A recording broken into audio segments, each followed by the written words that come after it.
So my name is Robert Fine. I spent the first half of my career as a systems engineer and an RF engineer with a lot of large and small companies. Now I think about 20 years ago, and with Earth Day, the 50th anniversary of Earth Day being yesterday, I had the privilege to work for a large conservation nonprofit for 10 years. And it was a real dream job. I loved every minute of it, and built out their global IT network in 40 countries. So it was something very unique, and I'll never forget. But back shortly after, in 2009, it seems like major changes every downturn. So we're now going through another downturn. And it was in the last downturn that I had a change in my career. But I started a media company a little bit by accident. And I was getting heavily into social media at the time. And I started a print magazine called the Social Media Monthly back in 2011. And we had global distribution in 20 countries and won some awards. And I've had a couple of websites that I've been running for a number of years around social media and digital marketing. But that's really kind of, the pathway that got into virtual reality for me. And in 2016, shortly after the Oculus Kickstarter and they got bought by Facebook, people were already talking about social VR as a very early application. So that's kind of how I made my direction into virtual reality from the social media digital marketing side of things. And going back to 2016, I started a separate website called VR Voice, and just doing some general VR coverage about the industry and different verticals. And I started experimenting and doing different events in different verticals throughout 2016, 17, and 18. And VR in higher education, VR in architecture, VR and defense. But we did the first VR in healthcare event in June 2017, so just about 4 years ago now. And it was a very big success. Well, 3 years ago, sorry. And a year and a half later, that led to starting this association called IVRHA, the International Virtual Reality and Healthcare Association. And this slide is a little bit out of date. It's actually, it's grown quite a bit over the last 12 months. We're now at about 75 plus organizations.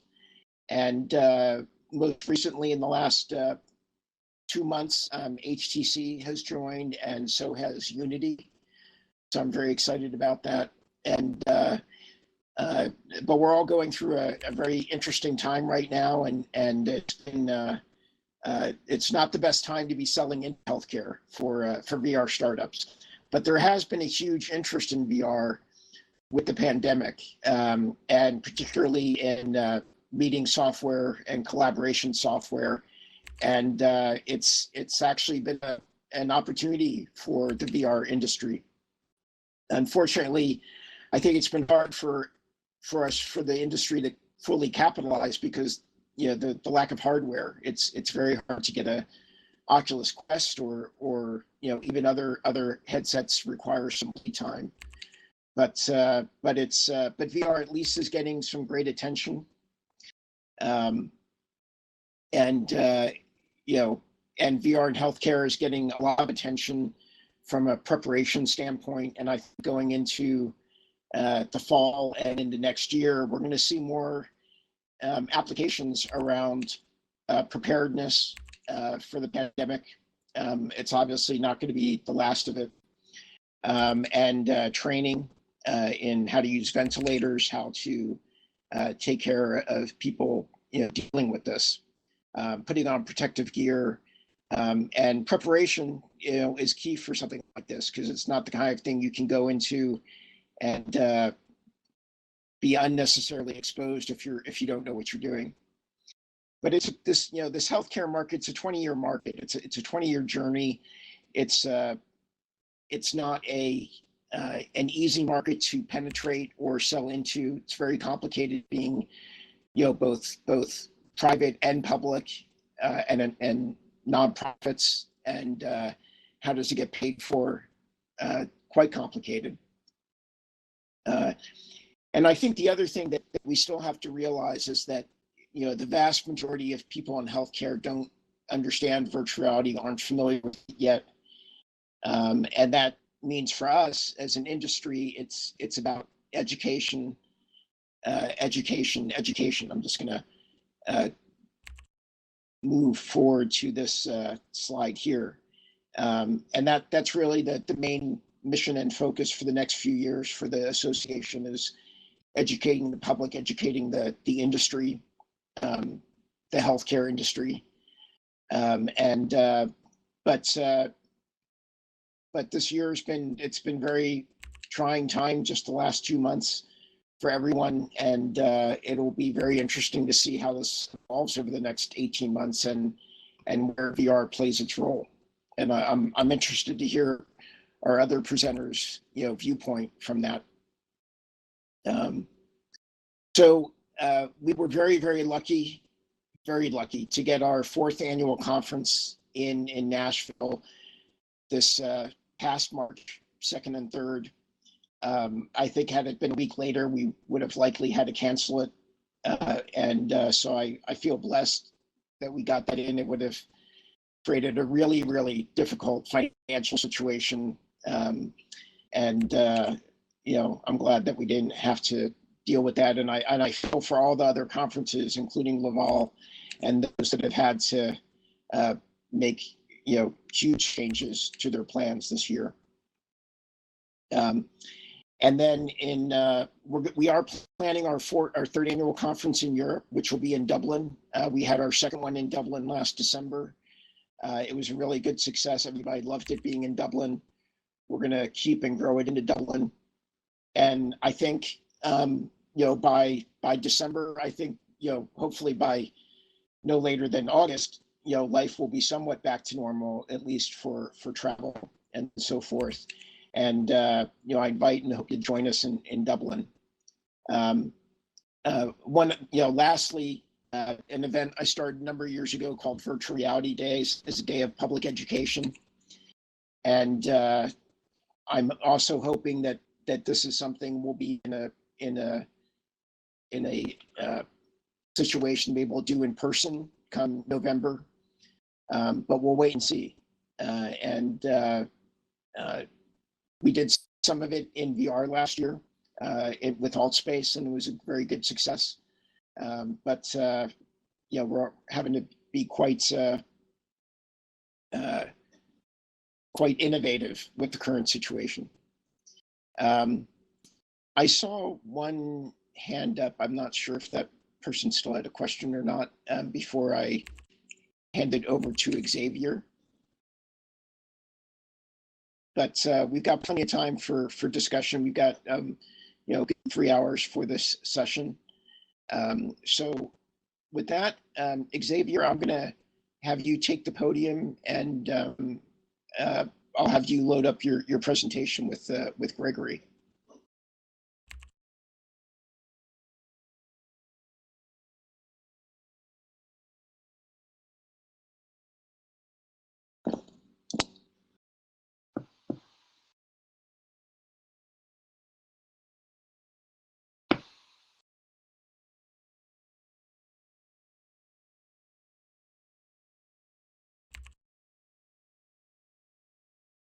So I guess you all see my screen right now, and you hear me?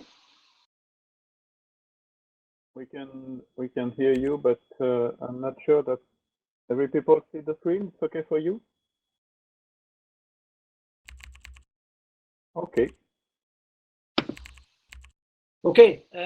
So first of all, thank you very much for this fantastic event that we are all attending today. As Bob mentioned it 2 minutes earlier, it's really is a great show, and something quite amazing to see and to be part of. Definitely, being on stage virtually with you today is just great. I will be sharing this presentation with Hervé Fontaine from HTC, President of HTC. And we will be talking, this is us in real life, by the way. We don't always look like avatars.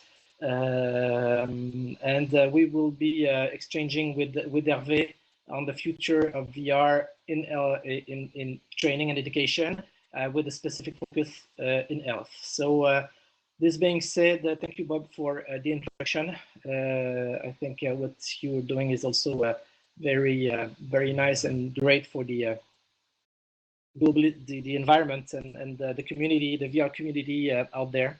So it's just great. Thanks a lot for that. Hervé, do you want to say a little word before we start and present yourself potentially?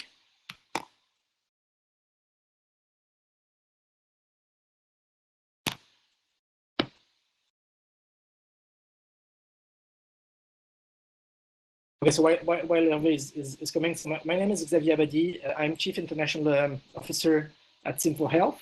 SimForHealth is a company that is only focused in the training and education of healthcare professionals. And I will have the pleasure to present what we do and focus, of course, on VR and how these digital tools can really address the healthcare market and the healthcare education and training needs and objectives.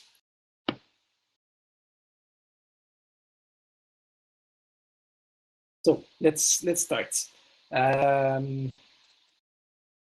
Just some figures to start with, because I think it's always interesting to understand where we are and what are the expectations about all this.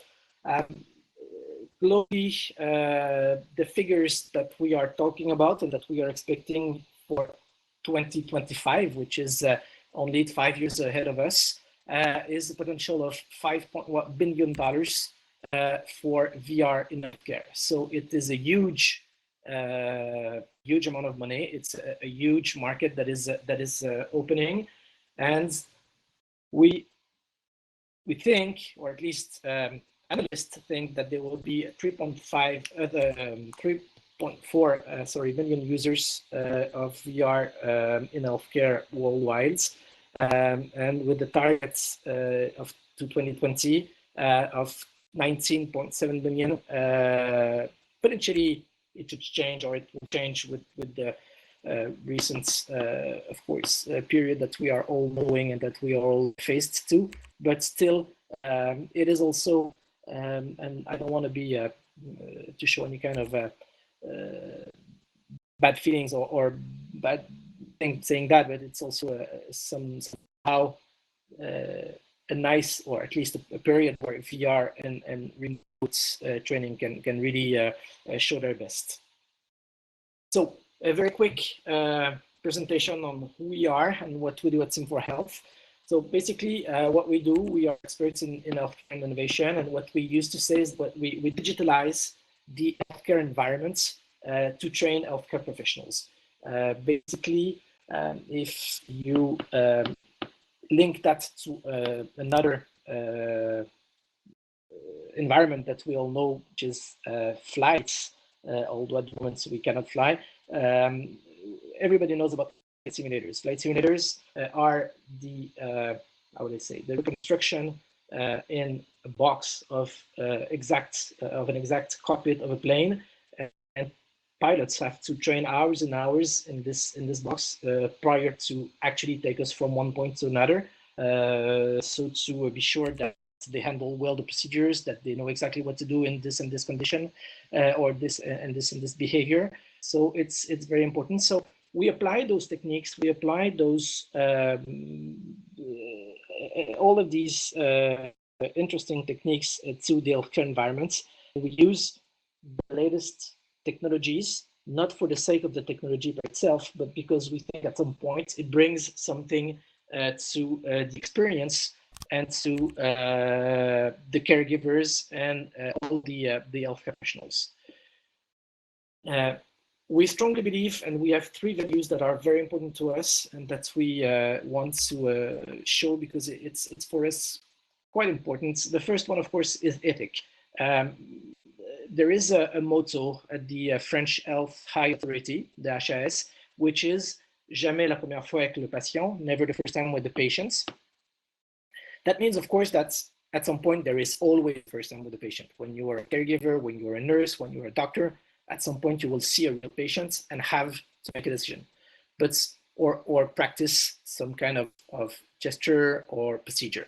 But at some point, if you have already practiced, or if you have already been trained on doing this making this decision or doing this procedure, then it will be, of course, much more easier for you to kind of do it again, because like you've been there before, you've seen it before, and it's not totally new. So there's still the first part of getting with a patient that is, I think, quite stressful for any doctor.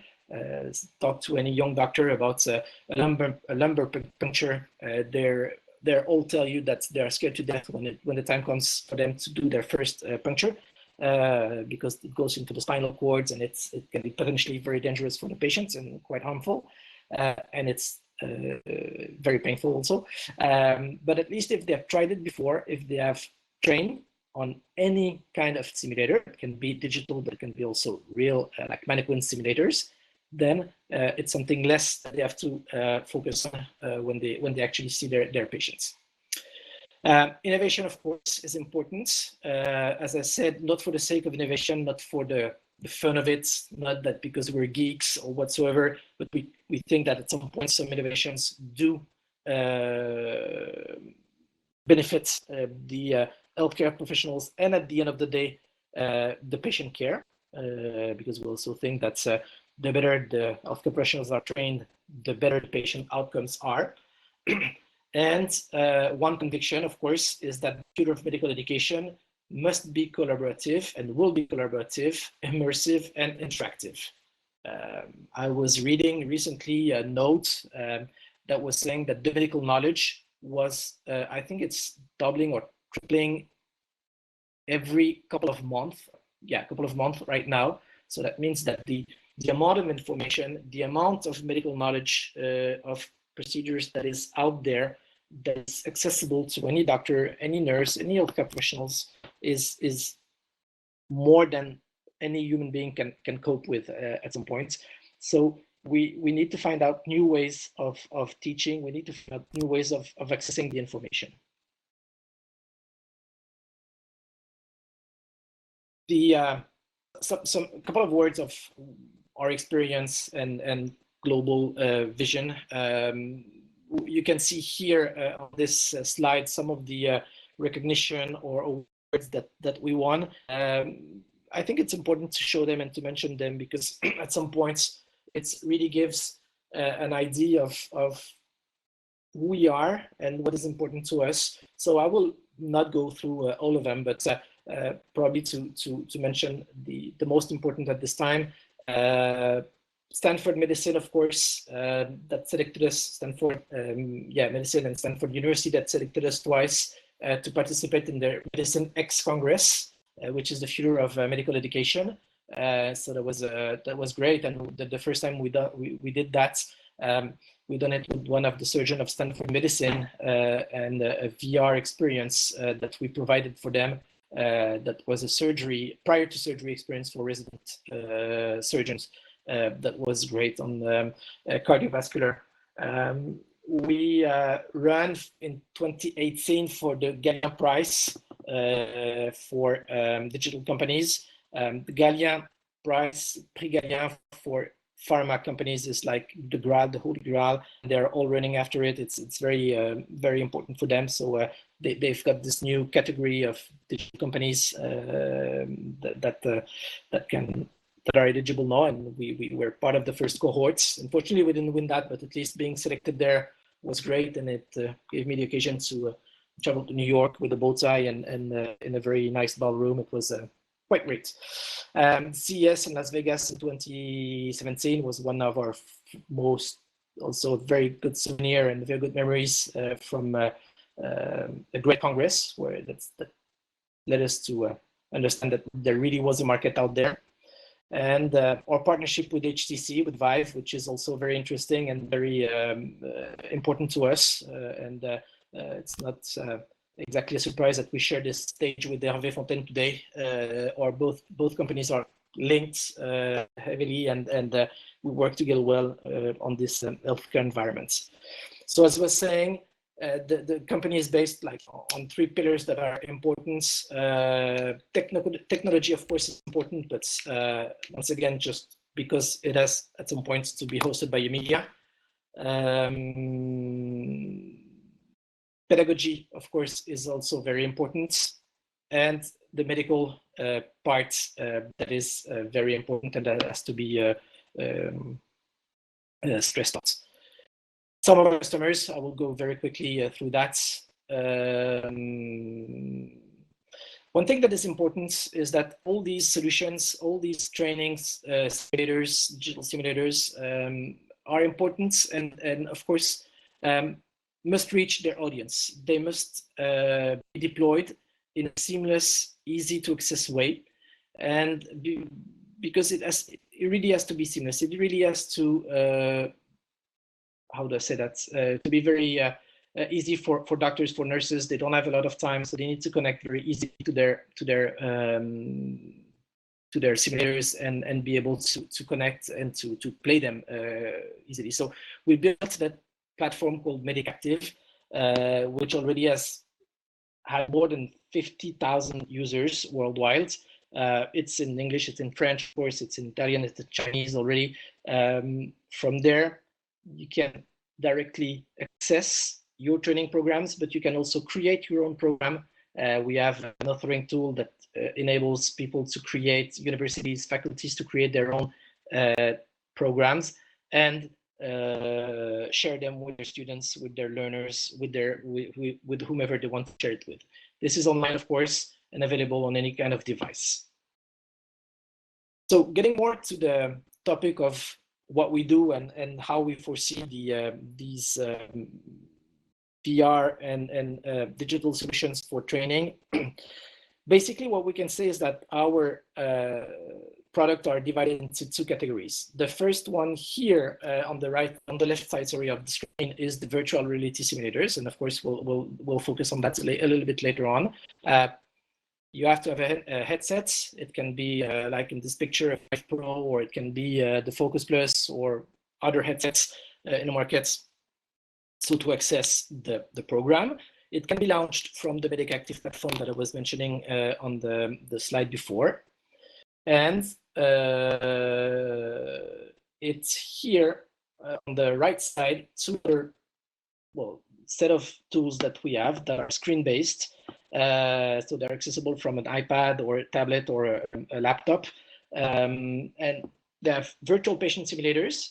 You are the doctor in front of you as a patient coming into consults because she, in that case, is feeling any kind of symptoms. And so you have to find out through a series of consultation what the patient is suffering from. So you can auscultate the patient, you can ask questions, you can prescribe, test drugs, and you can follow up the patients on up to 5 encounters, 5 different consultations, which is very interesting to work on some follow-up of the patients.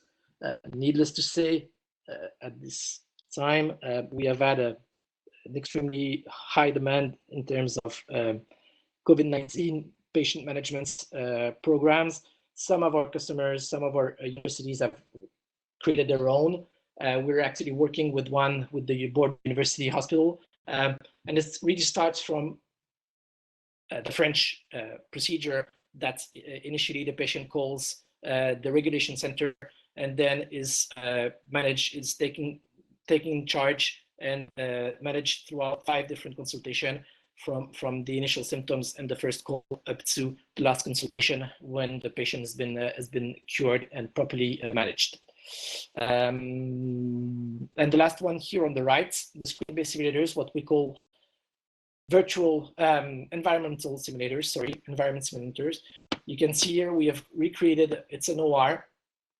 You have here a C-arm. The patient is lying on the OR with the C-arm, and you can basically play like you would do in a video game with all the different elements in the OR to understand how they work, how you should handle them. And in that specific case, we're talking about an experience of radio protection. It's a compulsory training that is mandatory in France for all HCPs in contact with rays at some point, radiations, and they have to take pass every 2 years this kind of training. So for them to understand and to remind or get reminded of the basic rules of what is to be done and how to protect from rays in a OR or ER or any kind of hospital environments.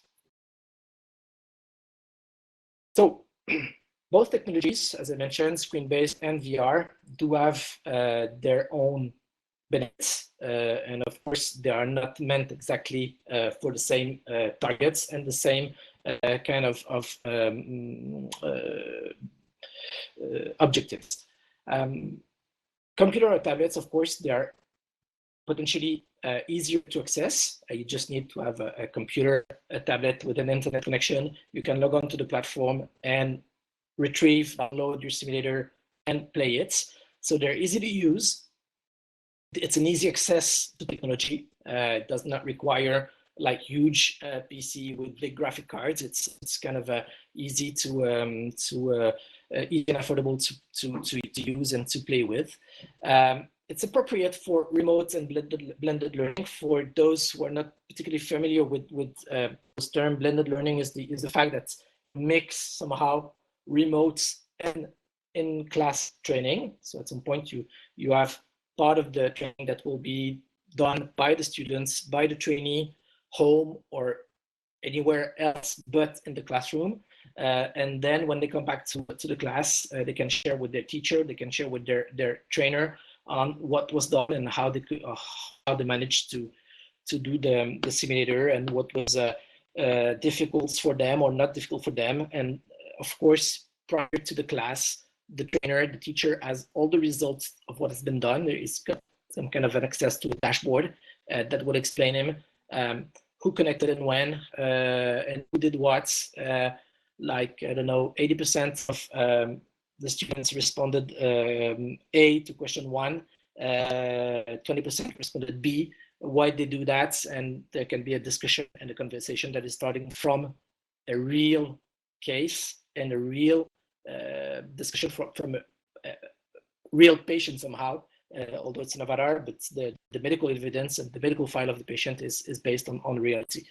It's of course appropriate for computer classroom learning. We can connect 20 computers in the classroom and have people work on the case, on the simulators, and it allows, as I was saying, tracking and grading. A little more focus on virtual reality because, of course, it's part of the very interesting in this talk.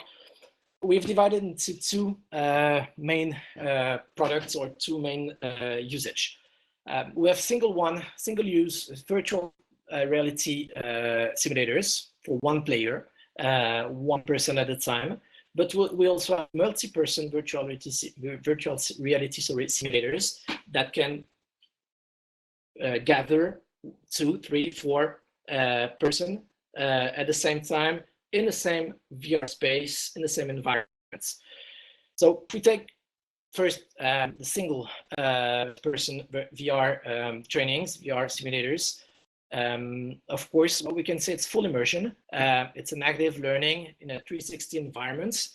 You can move inside the environment. You can handle the object. You can, how would I say that, use the different medical devices that you have to use. You can, for example, learn how to manage and work on a computer, on a machine, for example, a respirator or any kind of capital equipment that you would like to learn the technology on.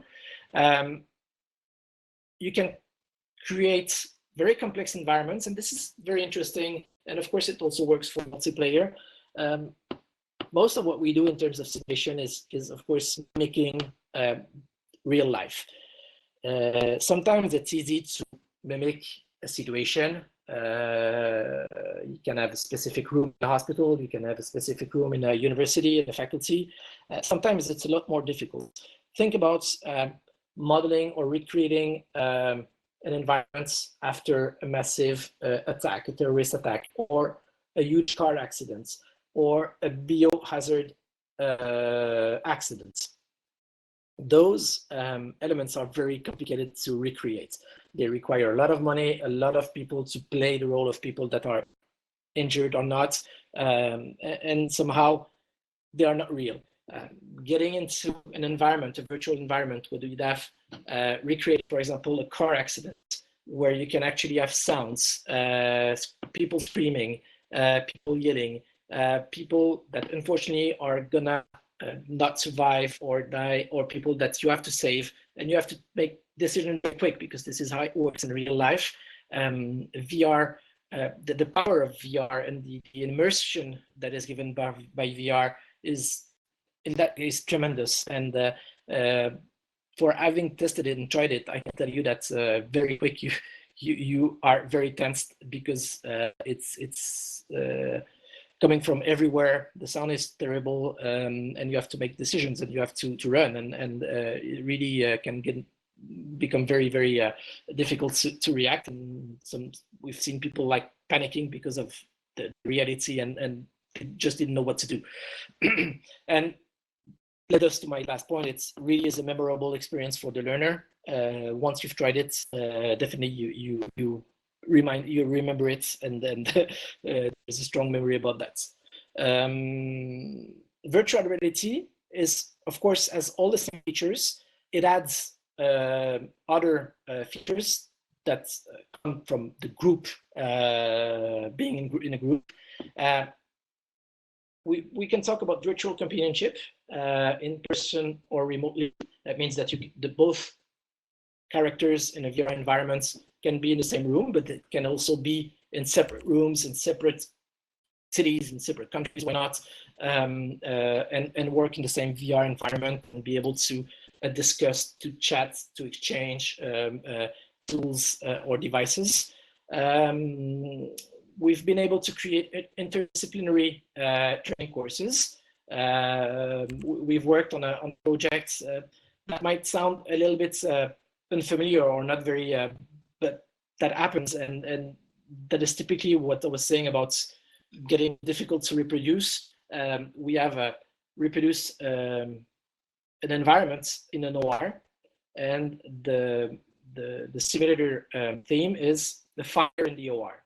And sometimes, because the surgeon is handling at the same time electrical, scalpel, and there's a oxygen source very close to the heat of the scalpel of the scalpel, it can start a fire in the patient. It is very, of course, unusual. It happens, and when it happens, what do we have to do? And surgeons are not trained, and that involves the surgeon, that involves the anesthetist, and that involves the nurse. And they have to react, and they have to make the right decision very, very quickly because the patient life is at stake. So it's quite interesting also to see those kind of experiences. And of course, non-technical skills, and we will talk about that a little bit later on in the talk with Hervé, that are important.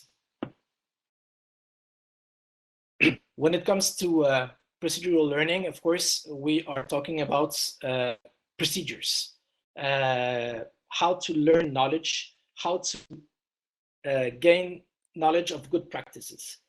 The idea is not exactly to reply the real life, because we know for a fact that without the haptic feedback, for example, a puncture on a patient will not be the same as on an avatar, will not be the same as on a patient. Nevertheless, it's interesting to know the procedure. What do I have to prepare prior to puncturing my patients? What do I have to take into consideration? which elements, which devices do I need, what do I have to prepare. So basically, those two images that you have here, on the one on the left, potentially you might have recognized it, is a dialysis machine, and the patient here is being dialyzed. The idea here is to handle this machine, how it works, especially how to prepare it and disinfect it between two different patients. It is super important for suffering from the kidneys and that are dialyzed, that of course the cross-contamination is handled as accurately and as strongly as possible. So how to use this machine and how to clean the machine into patients so that there is no risk, or that we limit the risk to the maximum between two different patients. On the right-hand side of the screen, it's an OR. It's the opening scene of the VR simulation that we've for Stanford. So you see our patient is lying down there on his bed. The nurse is on the top left part of the room. And actually, this is the actual replica of an OR at Stanford Medicine. Going back very quickly to the screen-based, you can see that you can recreate waiting rooms environment for those patients are waiting to see their doctors. Some of course, they do not have the same conditions. They do not come from the same problem. So the doctor will have to pick on each patient and see what's with the patient and make his own decision and treat the patient properly. And here, another focus on pedagogy. Those three images are taken from a collection of 9 screen-based and 2 VR simulators that we have done for nursing studies in France. So initial nursing studies. The initial program for nursing studies is 3 years in France. And student nurses have to, how would I say that? Learn 10 Hey, Xavier.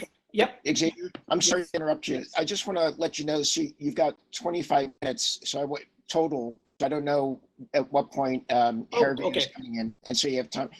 Don't feel rushed. I just wanted to give you a time check. Okay, no, but I'll let the mic to Hervé in a couple of minutes. Okay, so thank you, Bob. So you have here the different slides and the different environments that have been recreated: elderly home, a ward, and the patient room. Very quickly, because I think this is one of the key slides. The digitalization and the training process of care, from left theory to right practice.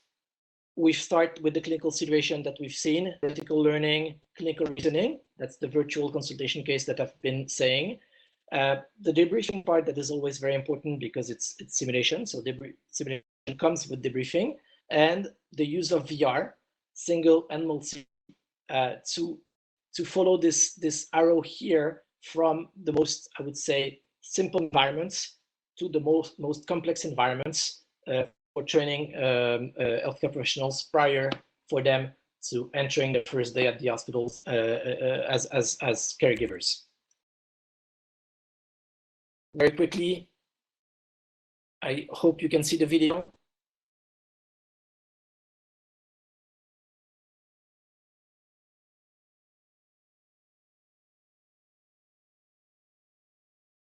So here you have the learner and the teacher. They are not in the same localization, but they are in the same patients. And they can handle. So there's a strong sense of companionship that can be enhanced with this kind of tools. And the second video that I want to show you is slightly longer. It's the video for nursing training that I was just mentioning. And you can see here, you are a nurse student. You're supervised by a nurse, a professional nurse, and you have to to prepare your patient for a blood transfusion.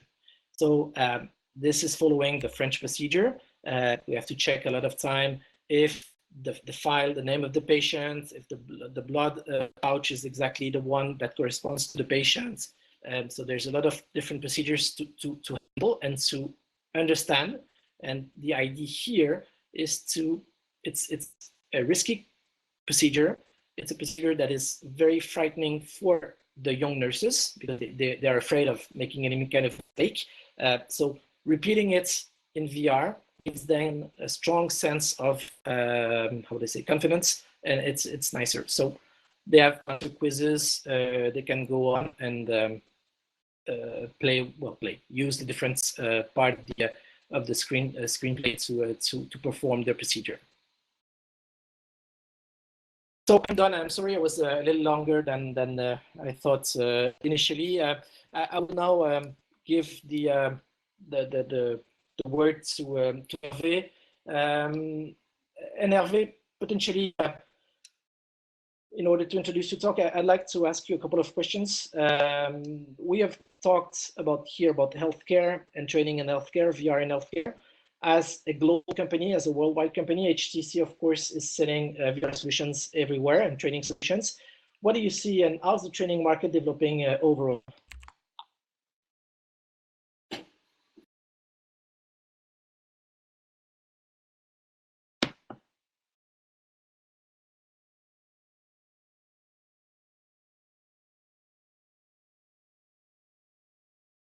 Hello?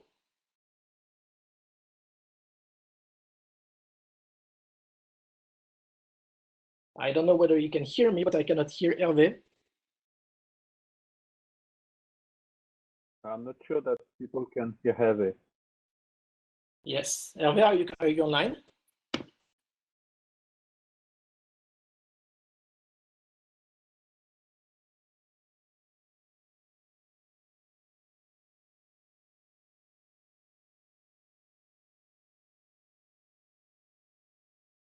I think if you have a problem with sound, Hervé, you can use the gear button, top right, and reinitialize voice.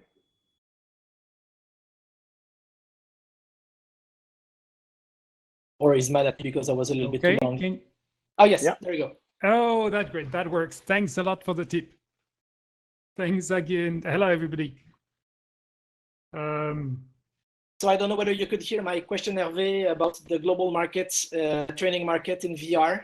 Yes, I could hear you very well. I think it was just a one-way problem, but I could hear you very well. That's great, and thank you very much. I think as you explained, HTC and SimForHealth have been working for, I think, 3 years together now to really build those new use cases and build training in the healthcare together.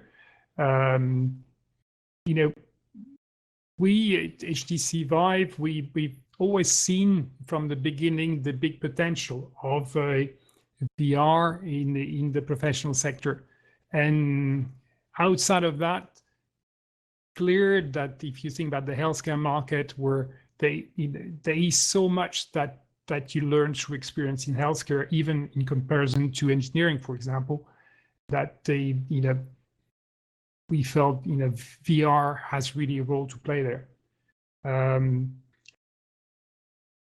You now put that in perspective with the total, we say, training market.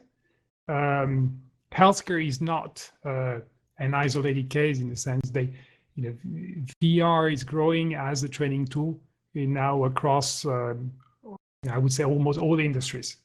I could give a couple of examples, from service, like Lufthansa Aviation Training is they're training cabin attendant to safety procedures, but in a very, you would say, systematic way, in a very organized way, in training centers in Munich, in Frankfurt, and this allows them to provide a lot more flexibility to the training schedule because you actually don't need to have a real plane anymore.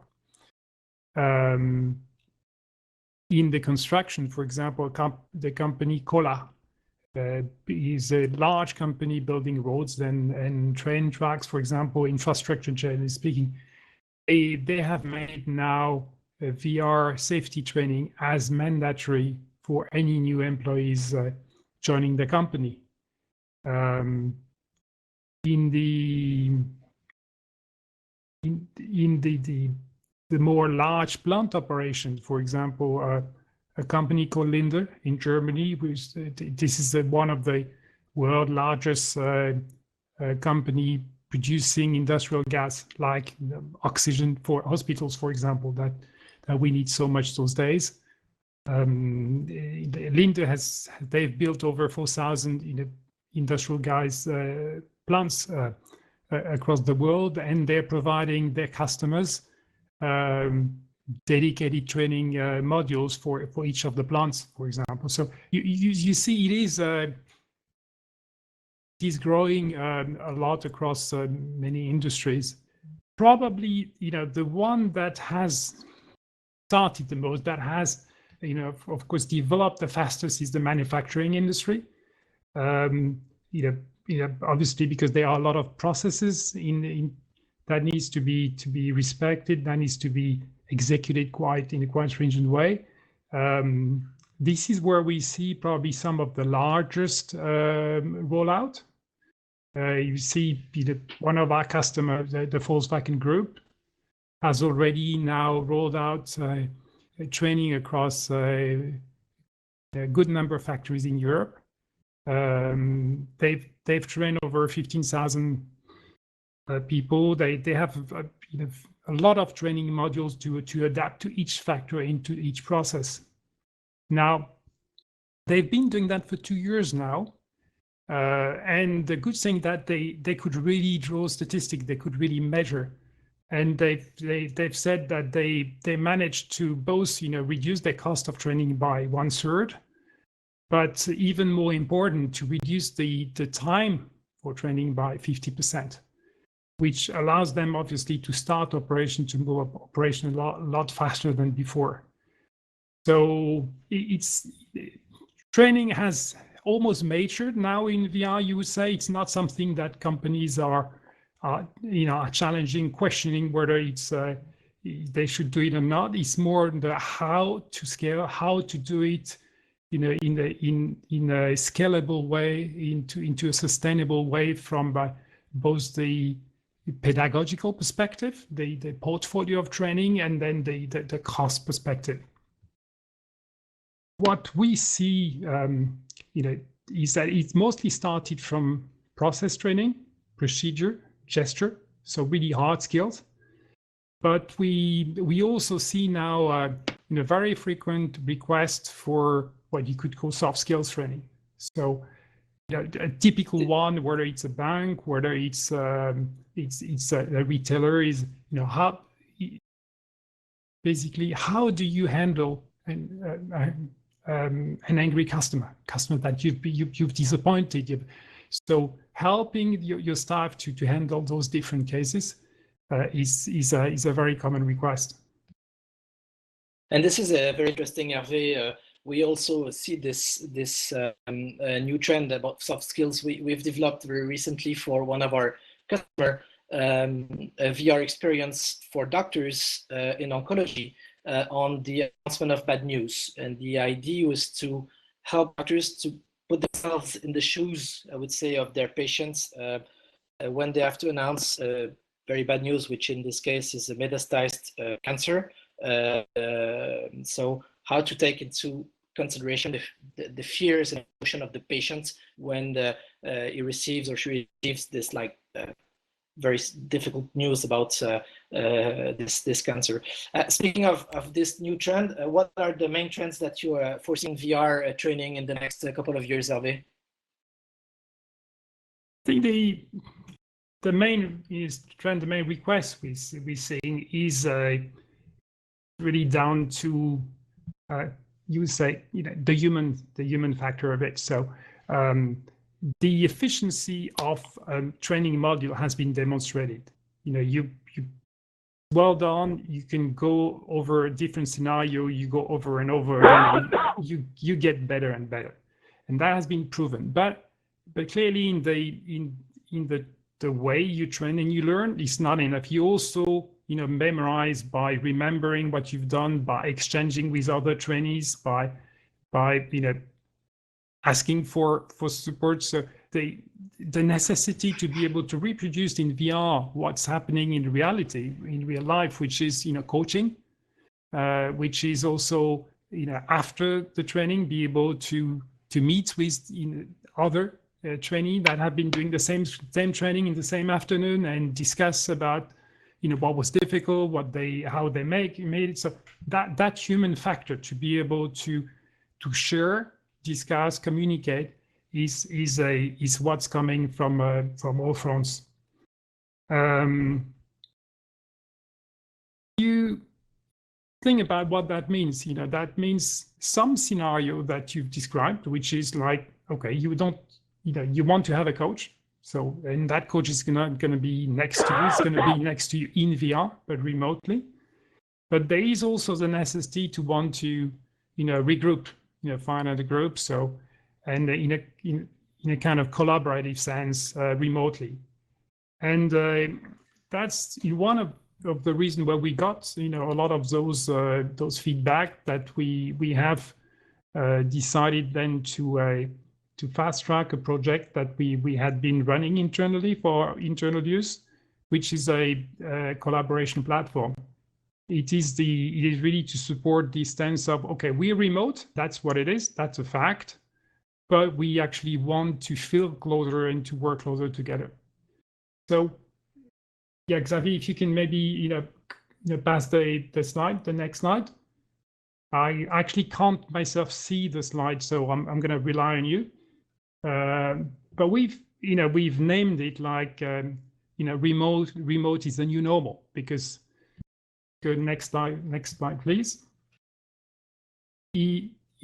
Although we don't necessarily have statistics for the whole world, for the US, you can see that clearly 50% of the US workers say that they very often are working remote. And this can be understandable because of the size of the country, but it's also because these things are evolving. And clearly today, if you look at what we have in our hands, which is the usual, chat, Teams, tools, the video communication, the audio, there is still something missing. Is that you can communicate, exchange, but you can't really feel the other. You don't have body language. You don't have movement. You can't really, do things together. And that's the gap that we want to bridge. Next slide, please, Xavier. And that's by creating a meeting platform, a collaboration platform rather than a meeting one, that we've called Sync.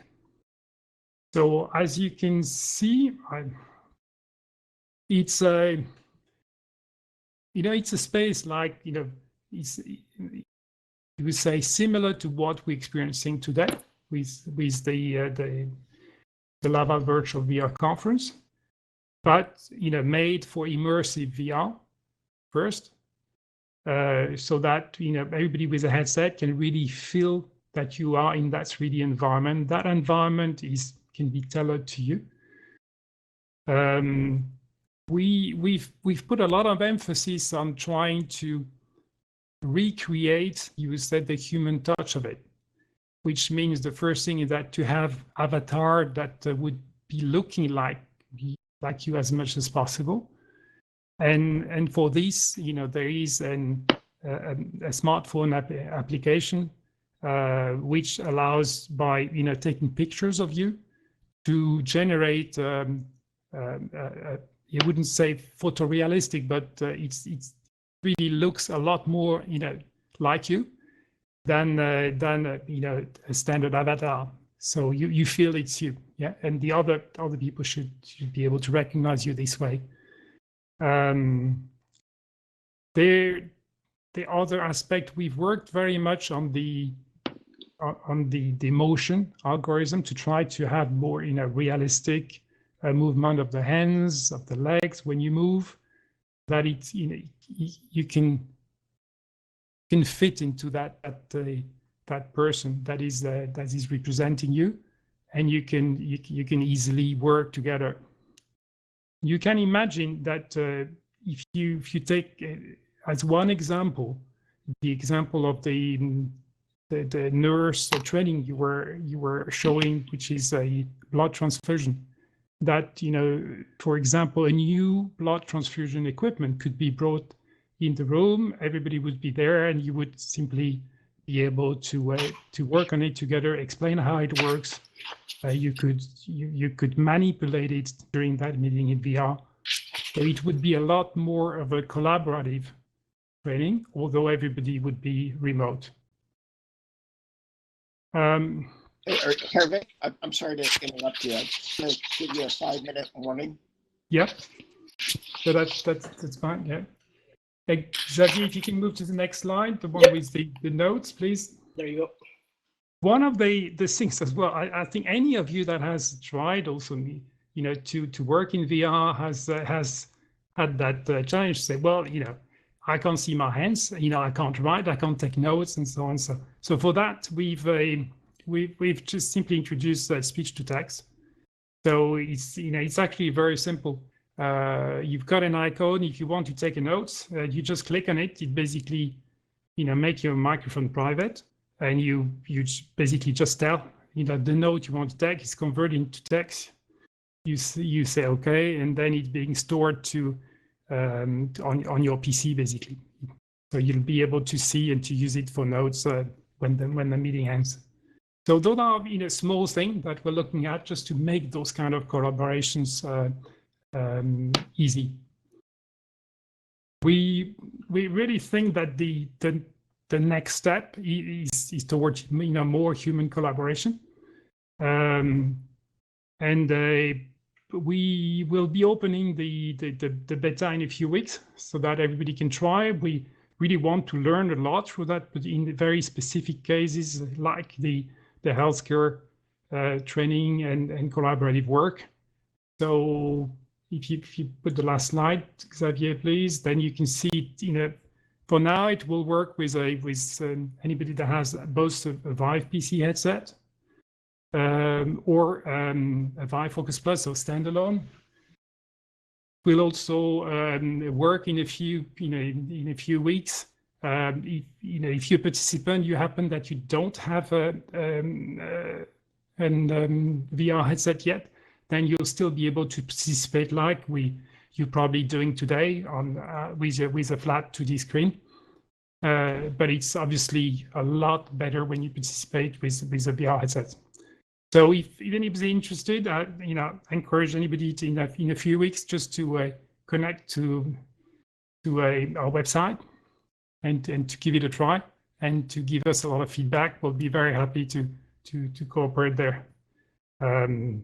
I think I'm back to you, Xavier, but really the trend is this putting human back into VR so that we can combine the efficiency of training by experience. Back again with the human factor, the factor that you want to be coached, you want to exchange, you need collaboration. To you, Xavier. Okay, thank you very much. I think we're done, and with a little bit too long, and I'm very sorry because I think I was a little bit too long in my presentation, but so we are now ready for any questions you might have. Bob, I leave it up to you. Xavier, thank you. If it's okay, I think let's hold the questions for the panel discussion. It'll help for us at that time anyway, and so we can try and keep things on time. I'm gonna at this point I want to invite VINCENT RIEUF. I'm sorry if I'm butchering your last name. Who's now going to present. He is with ICEBERG Orbital Views. So VINCENT, the podium is yours. Perfect. Well, hello everyone. I'm very glad you could make it to my presentation. Thank you, the Laval team, for building this huge virtual world where we can exchange. That's incredible. My name is Vincent RIEUF. I'm senior user experience researcher at the ICEBERG Virtual Reality Studio. And I'm here today to talk about how we are trying to give people with motor limitation an access to immersive rehabilitation tools. Slide doesn't work. Yes, it does. Perfect. So ICEBERG is a studio, virtual reality studio, and we're mainly constituted of people that are scientists. So we have this kind of design and research and development strategies, and that's what we look at, and that's how we work. And we do next level virtual reality because we have a strong innovation culture. That's who we are. Each time we produce something, we try to make it different, make it innovating. And I couldn't come here and talk to you without mentioning that we were honored to receive the Laval Virtual Awards Grand Prix last year with the Orbital Views moon operation experience. You're going to see here. It was a multiplayer, asymmetric multiplayer with location-based experience with a high educational factor, full body tracking, a lot of tracked co-located props, the camera, the flag, the rover, which was an actual, what you can see on the image is an actual piloted rover, radio commanded rover. And the objective was to have teamwork between people that are inside the VR system, that are astronauts on the moon, and Capcom and the rover pilot that are on the Earth. Great experience.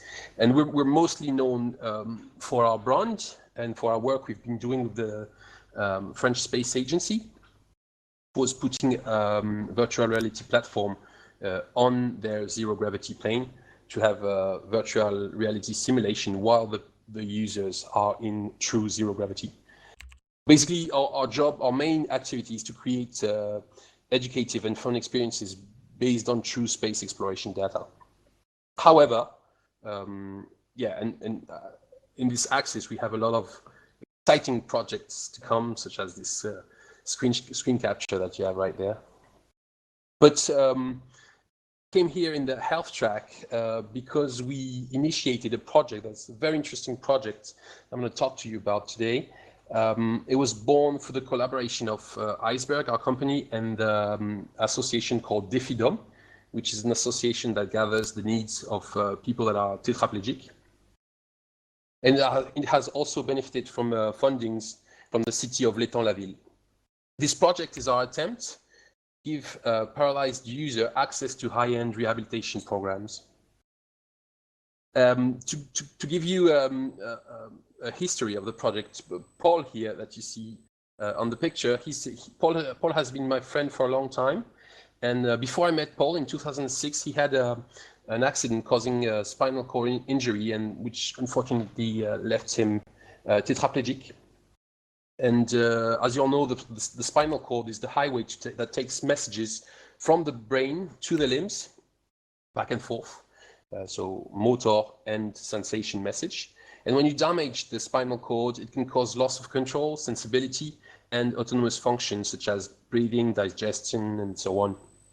What you can see on the right side of the screen is the vertebra. It's a side radio from the sorry, zoom in my place. Yeah, it's a side view of spinal cord injury, and you can see between the number one, between the graph in the number one, you can see the spinal cord being a bit damaged. The higher on the vertebra and the stronger the injury is, the higher the loss in control and sensibility and autonomy function is. Today in France, there are 50,000 tetraplegic, which is a small part of the functionally limited people population. So that's not talking about paraplegic, hemiplegic, stroke-related paralysis, and so on and so on. Even old age can cause motor limitations. So that's a huge population. Needless to say, recovering from such an incident, recovering psychologically and physiologically, is hard. To give you an idea, the first year of treatment can represent $35,000 to $110,000 of health expense. Still recovering from these kind of. Nevertheless, Paul came to me one day in a bar. He said, "Vincent, I know you work in virtual reality. Let's work together and take a look at this." And he gave me a huge packet of scientific literature on innovative rehabilitation programs, including virtual reality. And I brought this back. I read it. This was fascinating. I brought it back to the team, and I said, "Team, look at that." One of the paper was really, really interesting. It's called the Walk Again Project. It's a very large study led by Professor Nicolelis and regrouping high-end international research teams. And what they did is in 2016, they took 8 paraplegic subjects and they trained them with virtual reality, electromyography, electroencephalography, treadmills, tactile feedback, electrostimulation, weight reduction systems, and so on and so on. A very ambitious study. And they trained them in an attempt to see them walk again. A very resourceful program. And the result is that each and every one of these subjects recovered to some extent, some sensation and control over their lower limbs. So the scientific work is brilliant. The results are incredible. However, these work are very heavy, and it's laboratory work. It's not accessible or only accessible to the lucky few that are in the research program, and the lucky and courageous few that are in the research program. So we set out on a quest to give people the opportunity to rehabilitate their body through these kinds of approaches. That is, we decided to solve the problem, how to give this kind of training to the many in need. So in a broad sense, it's an accessibility problem. That is, to be more specific, is it possible to design a rehabilitation program inspired from high-end laboratory work and accessible enough for every user in need to have at home? So this was the main question we tried to answer. And we answered it through design, through science and design. So first we read the scientific literature, then we designed specifications of this a system answering this question, then a general principle to work around, a functional prototype, which we tested over tests that last more than a year now. These are the specifications that we extracted from our field. And through a long year of experimentation with Paul and going back and forth through and iterating on the prototype and the rehabilitation system, we've boiled it down to the following specifications. First of all, the hardware and the software costs needs to be low, so it's accessible to everybody. And to a certain degree, that means that the material, the hardware and software that are used are practically off the shelf. Was of course not the case for everything, but it has to be as much as possible off the shelf. It has to be low profile, because you've seen the exoskeleton that were used to train in the Walk Again project. That is very expensive. Takes a lot of space. So we started thinking about it, and we want our system to be usable from the user's bedroom, at least from his house. We also set on a question saying that our system has to be usable by somebody that has no idea, somebody that is not a specialized health personnel.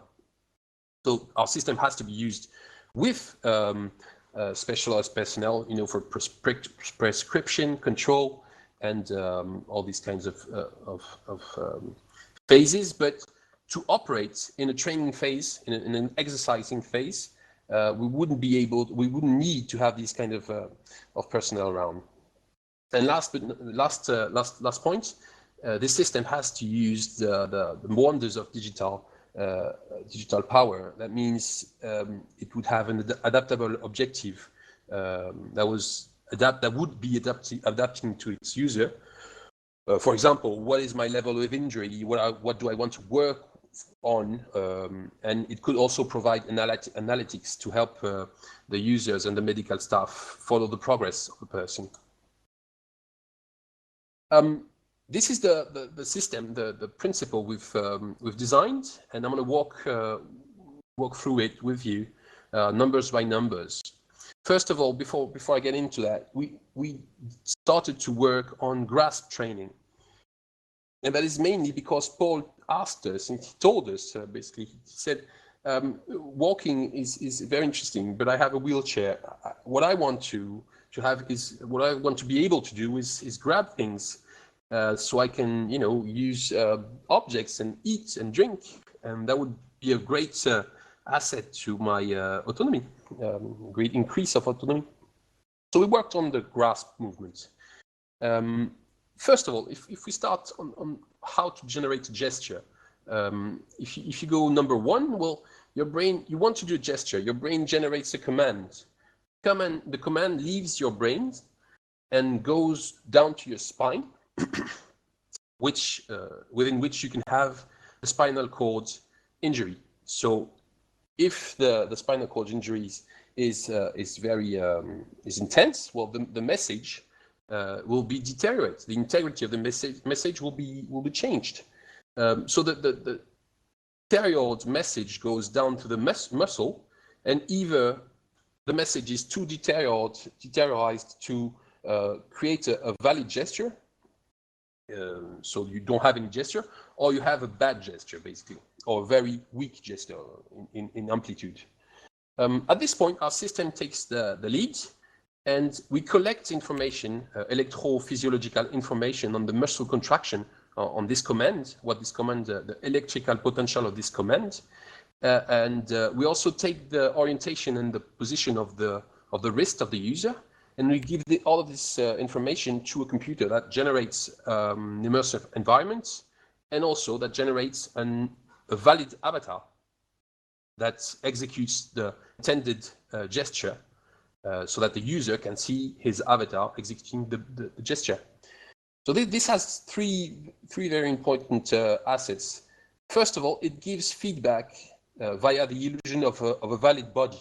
So the user, when he intends to do a gesture, he has a feedback, real-time feedback on what he's trying to do and what's happening inside his body. Second of all, it's electromyographical based system. So you can do effort-based training. That means the more you try to contract, the more intense your signal is, the signal of the command is, and you can do games that rewards training through measuring the effort, and motivate through gaming and goals.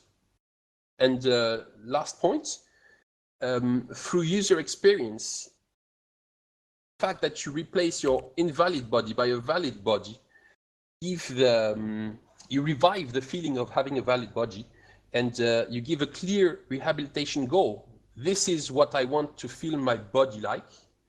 This is what it feels to have a valid body, and this is what I am working towards. Very important, because some people have been tetraplegic for a long time, and that modifies the memory of what it feels like to have a valid body. So this is the system we designed. By the way, that's me wearing the system. So imagine I have trouble controlling my fingers. With this system, I can take control of a virtual body and feel like I have total control over my hand, which is my virtual hand, which is collocated at the same point as my real hand. Me and my medical team, we can also track my progress and set contraction intensity goals for me to reach over a period of time. So it's a very, very interesting project, because we had worked with sensory impaired users, but it's the first time we work with on motor rehabilitation. It's quite a challenge, because it's a very pluridisciplinary project. You have electrophysiology, you have anatomy, you have fieldwork, signal processing, 3D computing, human behavior, rehabilitation, a lot of intersecting scientific domains that are very synergic. Paul using the system, an early version of the system that is not yet interactive. There is no electrophysiology that triggers the animations of the movement. So Paul sees his hands, triggers animation, and synchronizes himself with the animation. And he's been doing that for over a year now. And we've been testing these approaches, working on the animations, on the 3D model of the arm, on collocation, all these kinds of details, on having a better interface between his body and the trackers, and the VIVE trackers. And he's done 337 hours of training in this system. So that's more than an hour a day. So very, very large motivation from Paul there. And we've started to observe some changes in Paul, changes on different dimensions, psychological, physiological changes, and behavioral changes. And all these observations are what we've been, what they're told to us by Paul. First of all, Paul reports general well-being. Working with this system makes him happy to be inside a virtual real body, to collect a controlled body. He also tells us that he feels some sensations that he relates to sports and effort, and these sensations are memories of sensations that he collects, or he feels, and relates to sensations that happened before his accident. And he told us that these kinds of throwbacks are very motivating, motivation for the next levels, next exercises. On the physiological level, the medical team that has been working with Paul says his limb has less hypertonia. That means that his wrist, for instance, and fingers and arm are more flexible, and that he also has less spasm. And that is uncontrolled gestures, and spasm can be painful to some of the users, some of the patients. So less spasm, more flexibility, and he told us also that he feels a bit of heat on the tip of his fingers, so a bit more, well, some observation on the sensorial path, sorry. And this was totally unexpected, because we're working on motor skills and not sensation dimension, but both of them are evidently very, very much linked. Paul also told us that, oh yes, what I didn't say, that having less hypertonia and better control over spastic, or being less spastic, is being in a better position to continue traditional rehabilitation. On the behavioral side, and I'm going to end this after that, it is simple to use, it's affordable, and also gives the opportunity for Paul to train at home whenever he wants. So if he wants to do a session, he can. Where to now? So the project has been running now for more than a year. We've already built the full version that I present to you via the schematic with electromyography and virtual reality. We're actually presently testing our developments. Right after that, if we see that's successful and we're going the right direction, we'd like to have a clinical assessment of all this, having measures on the nature of the muscular fiber of Paul and other users, to have a statistical proof that this system is a forward move in rehabilitation. If this is a success, then we'll develop a platform that integrates exercises, goals, and various limitations, so that many users can use it, and of course bring it to the people, so distribution. And this project is like the beginning. We feel that there's a beginning of a project, a larger project. So we're looking for sponsorship, funding, sponsorship, investors, association, anybody that is willing to participate in this project is welcome.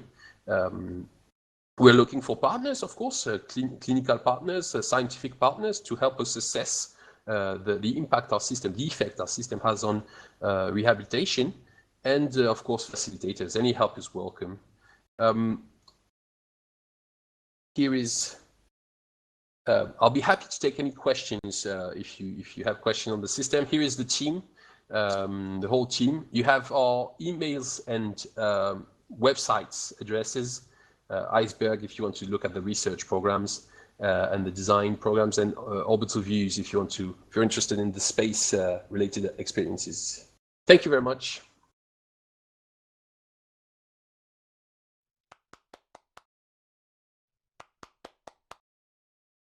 Vincent, thank you very much.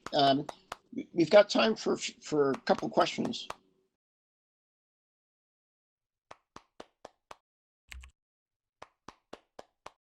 Well, I'm listening. I don't want to know how it works, how question works with this Laval virtual thing, but don't hesitate. I'm relying on Gregory for help here. Okay. Yeah, no problem. You can put your question on the public chat if you want, or you can unmute your microphone and ask your question directly and mute your microphone after.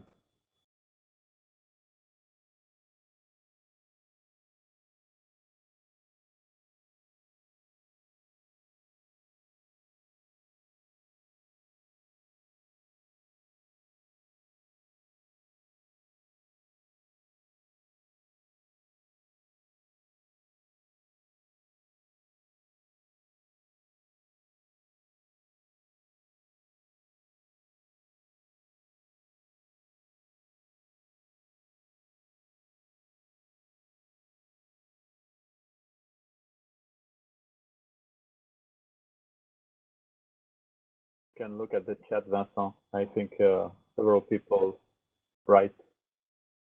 Yeah, I'm looking at the comments right now.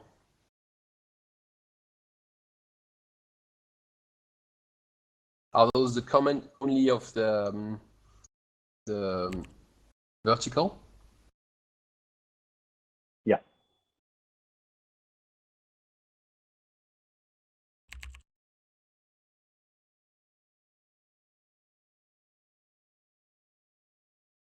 So Nicolas,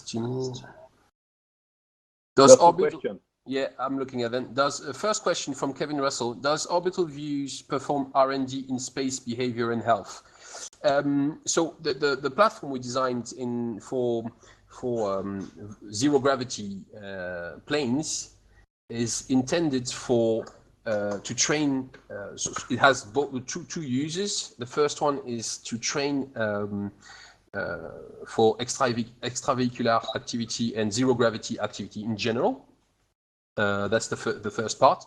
The second part is touristic flights, an opportunity for anybody to live the day of an astronaut in the ISS or on the moon or on Mars on reduced gravity. So the activity we have, our platform is quite broad in a sense. It's a platform, so you can use it to, for instance, I know that there is training on surgical procedures in zero gravity. These kinds of studies are possible in our system, and we have a lot of space applications, R&Ds, studies on sleep. In the submarine, on submarines, and in Antarctica bases. So yeah, we have a bit of background in health and space application or isolation application. That's the I in ICEBERG, isolation, isolated. Second question: how made the structure of intervention did based off? Nicolas, I'm sorry, I'm not quite getting the question. I see you're writing again.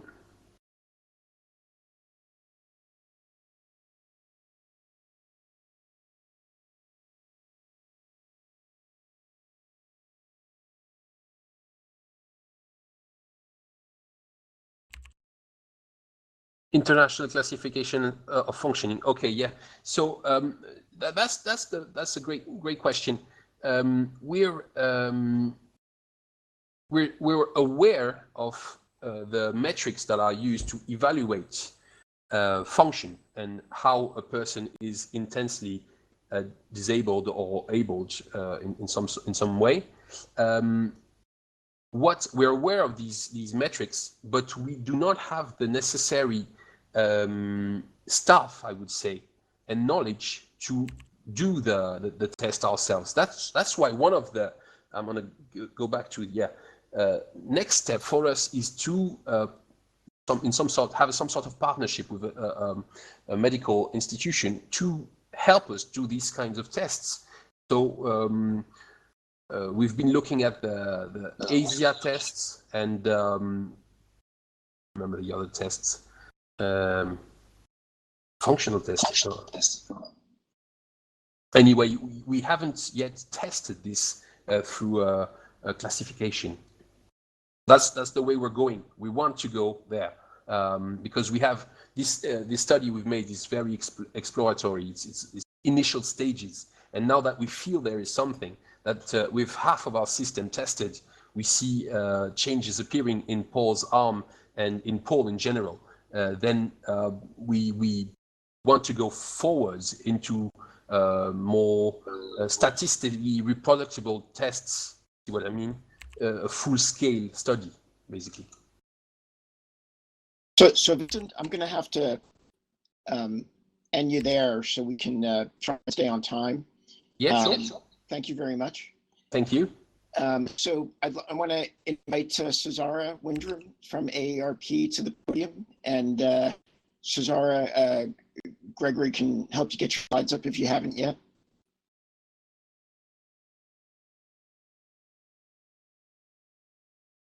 Yeah, Cezara. Hello. Yes, I am here. Can you see me? Yeah. Can you hear me? We can hear you and we see your screen.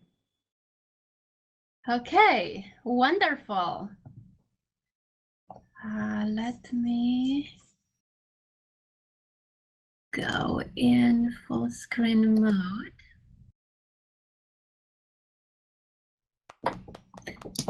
Okay, let's see. Is it up? Perfect. Fantastic. Hello, everyone. Hello, Laval, and hello, France. Hello, virtual world. Really happy to be here. Thank you so much for having me. And really, what a wonderful topic to follow. Slightly switching gears to yet another critical topic in our world today, which is social isolation. Social isolation is far from being a new issue.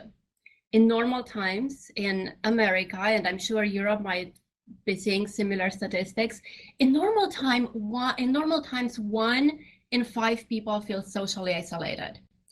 And these that we're living now are not normal times. Across the world, people are social distancing to slow down this pandemic and feel disconnected from their loved ones more than ever. Loneliness is increasing at rates never seen before. And as at the AARP Innovation Labs, we explored how to tackle social isolation and how to bring families and friends of all ages together through immersive VR and AR experiences. And we've been doing this for quite a while now.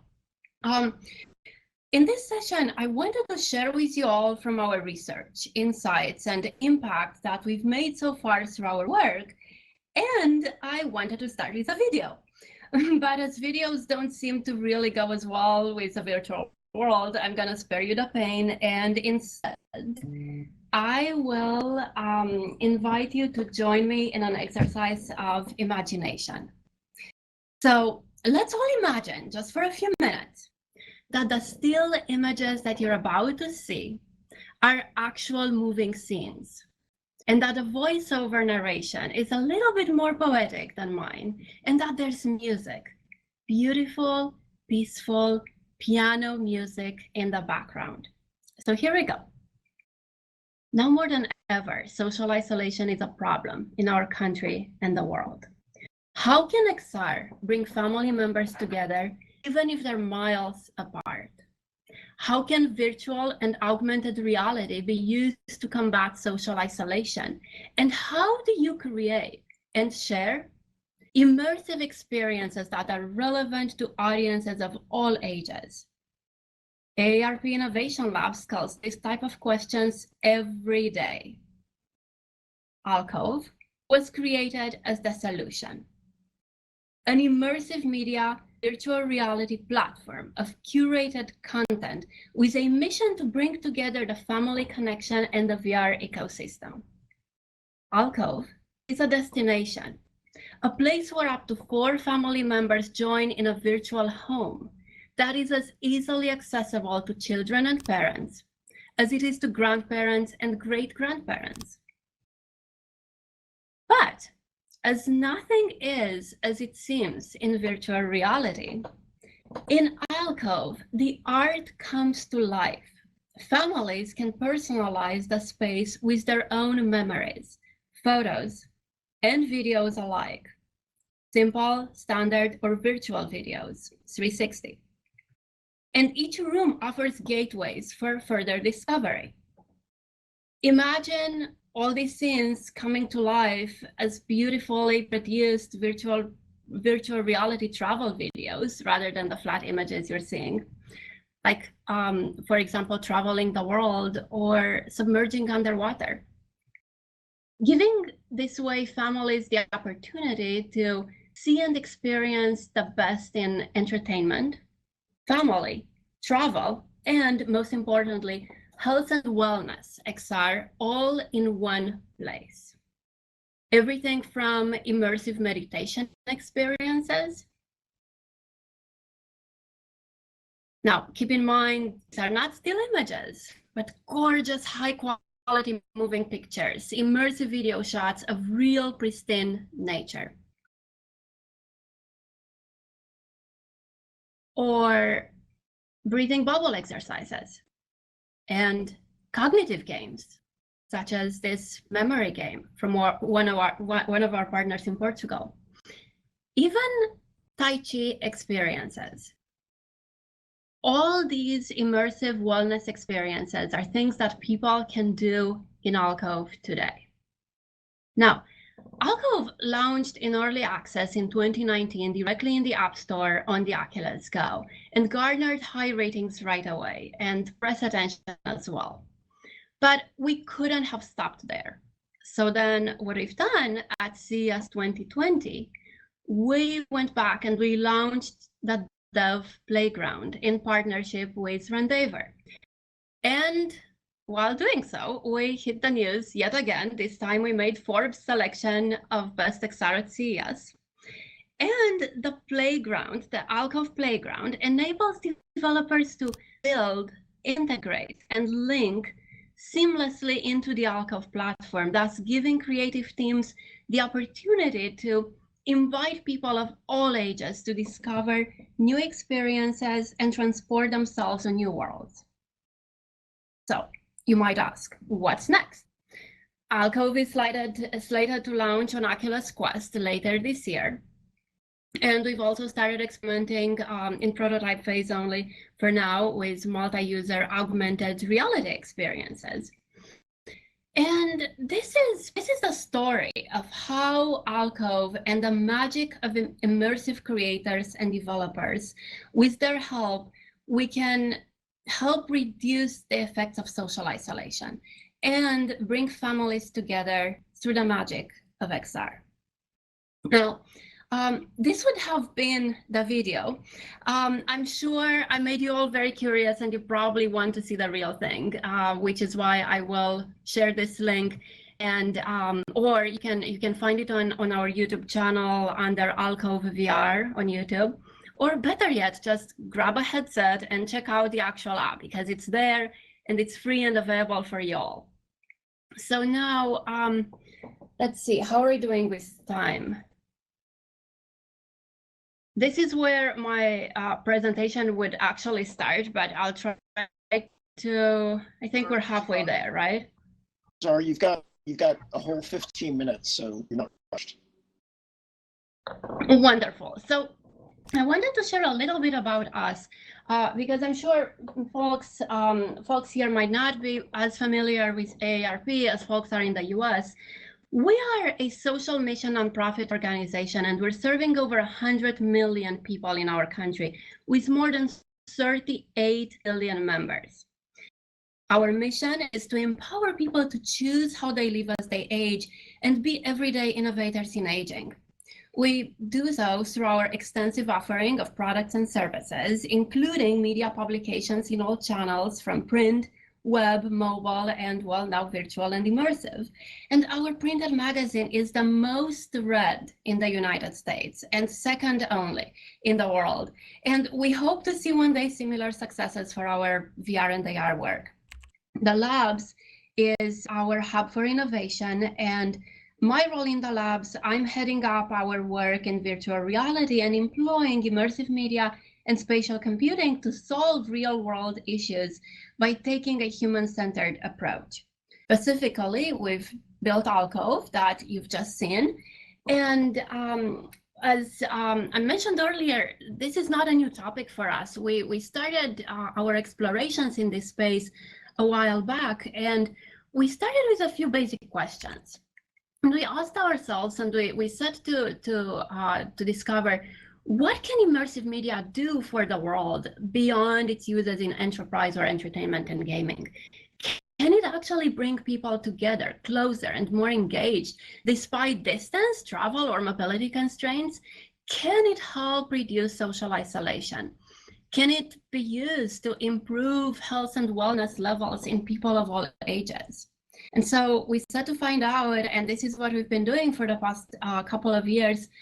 We did a lot of research from academic studies, looking into the history of VR, current applications. We interviewed experts. We looked for missing links and opportunities. And then we took all that and we put it in front of real users. We've done dozens of focus groups, one-on-one sessions with people across all age groups, from mid-30s to late 70s and even 80s. And what we've learned is that immersive media gives us this 360 degrees canvas to completely immerse ourselves into, that we can paint with any data, information, and interactive experiences that can be relevant for so many different audiences. Through its ability to create presence, immersive media is now capable of opening opportunities for people to be present in locations that are further away, connect with people near and far, like we do here today, revisit beloved places, travel to new destinations, get immersed in experiences that feel good and bring up their health and wellness levels. People told us they want to do all that in VR and more. And let's talk a little bit about travel, because this is a big one. And specifically, at AARP, our research findings show that travel has direct impact on health levels. And that occurs during travel itself and also has long-lasting effects afterwards. But how many people cannot really travel as much after a certain age, as mobility may decrease? And especially now, when we're all forced into experiencing what it's like to spend our days and weeks and months all in one place. Well, with VR, on the other hand, you don't need to leave your chair in your own living room in order to travel the world.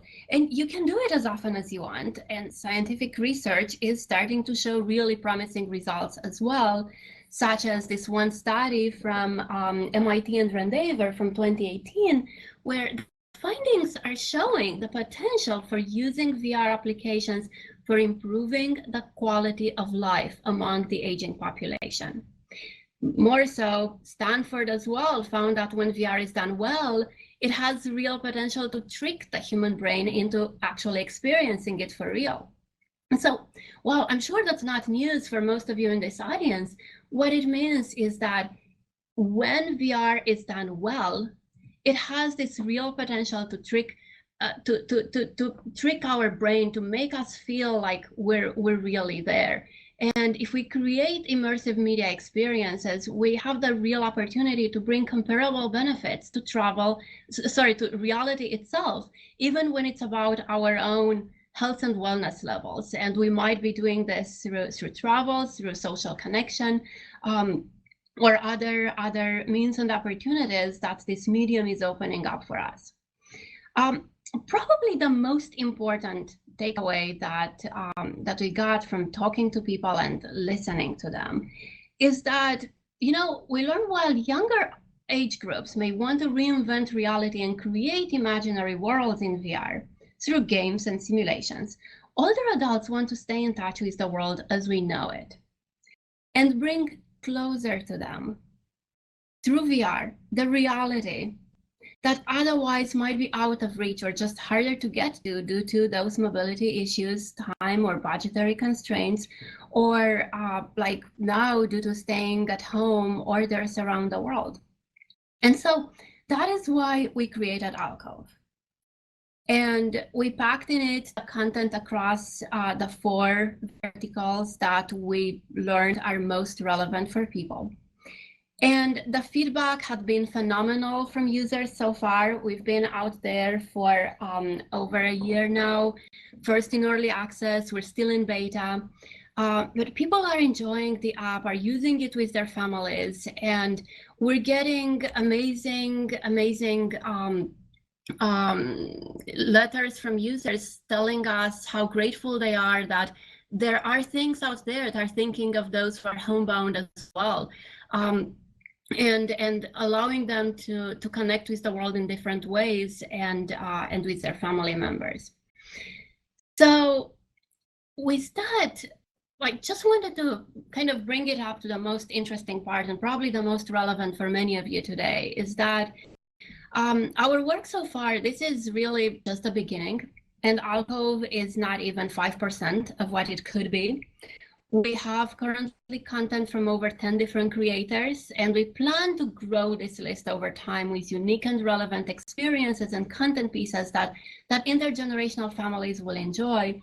The vision is that any developer and content creator could be part of Alcove, which is why we engaged creators and startups from around the world from the beginning, from almost every continent so far, to create the amazing content that Alcove has today. And through this network, we bring users complete world experiences, but also hope to help the ecosystem grow as well. And what's most interesting and relevant is that to enable and streamline this process, we've built Playground, and you've seen bits of it earlier in the video. It's a developer ecosystem that makes it easy to build and integrate virtual reality experiences directly into Alcove. The Playground was created to encourage developers to create more experiences that meet the needs of the 50+, and allows developers and creative teams to integrate directly. Next up, I would have shown you a video of more in-depth how this looks and works, but for obvious technical reasons, I will skip that as well and invite you all to maybe find it on YouTube under our Alcove VR channel. And I'd like to invite you next to connect with us and tell us how you connect people and help combat social isolation. There's several ways you can connect with us. You can do it directly. You can apply to join us in the Playground. We also have a bunch of initiatives running right now, including this one challenge with the Games for Change organization from New York City, where creators have a chance to win $10,000 award.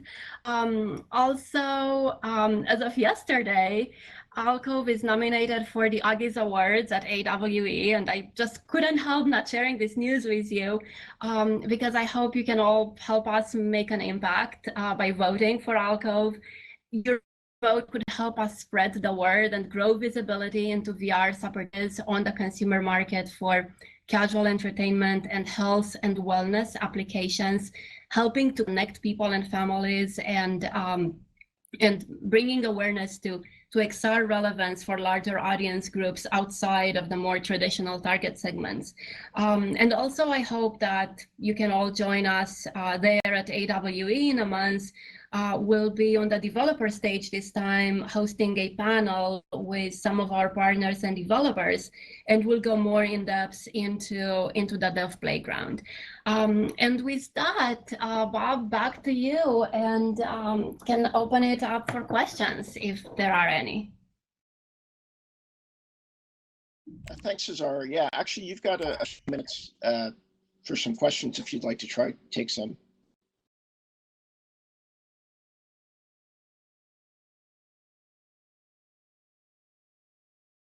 Cezara, you could something like this. It requires several. Hello? Yeah, it's okay. Sorry. Cardboard or non-immersive compatibility is something on the roadmap. So unfortunately, we stayed away from cardboard. While it's a great way to getting VR in front of many people, it's also there's also so many other limitations with it. So we started on the Oculus Go.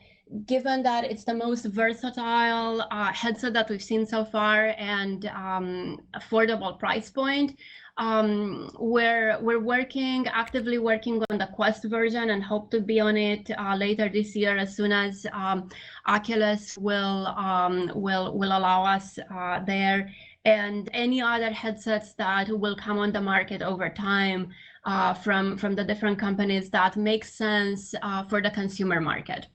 Right, so hope that answers the questions. How many families use Alco VR today? So as I said, we're in beta. We're out in the App Store, and we've had tremendous response so far. We're not actively marketing it since there's a lot more growth that we want to do, and we want to be available on a few more headsets. But definitely, you know, the numbers are quite large already, and what's most important is that the feedback has been extremely positive.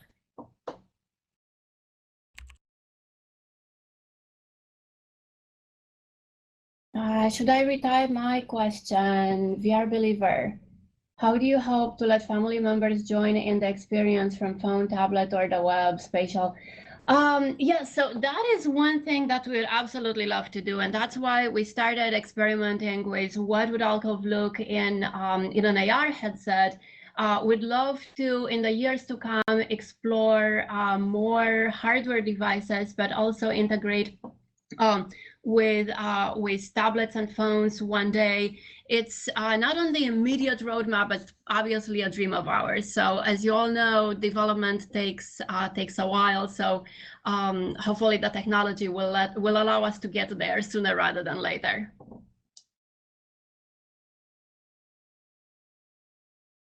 Time for one more question. Okay. Let's see, what questions, are there other questions that I might have missed? Really cool concept, bravo. Thank you so much, Ludovic. So I wanna start our panel, and I wanna introduce three new participants, and Carine, Antoine, and Catherine. So I want you, and I'll call on you each, but I want you to, introduce yourself. But as part of getting our discussion off the start, I'd love to get your viewpoint of how you think VR is going to impact and be considered for the next 12 months based on what we've dealt with the last 2 months. And Carine, I want to start with you. I know you've been working day in, day out in the hospital, and welcome. Can you hear me? Yeah, a little louder. Can you hear me, Bob? Yeah, yep. Yes. So hi, everyone. Yes, as you say, I've been working nights and days on a shift at the hospital. And through the last 2 months, we could see a huge difference. When we set the theater 1.5 months ago. Actually, Carine, before you want to just give everyone a little bit about your background and who you are? Yes, definitely. I'm a nurse and a sexologist specialized on movement. And I've been working through the association, MOODIFY, on awareness and training with immersive technology. So 1.5 months ago at the hospital, we couldn't see any tool. We couldn't see any immersive technology, not even an app that was really specific for some hospital. And now the doctors has proposed tools, starting from app. And now we started to have simulation and training, but nothing is in order yet.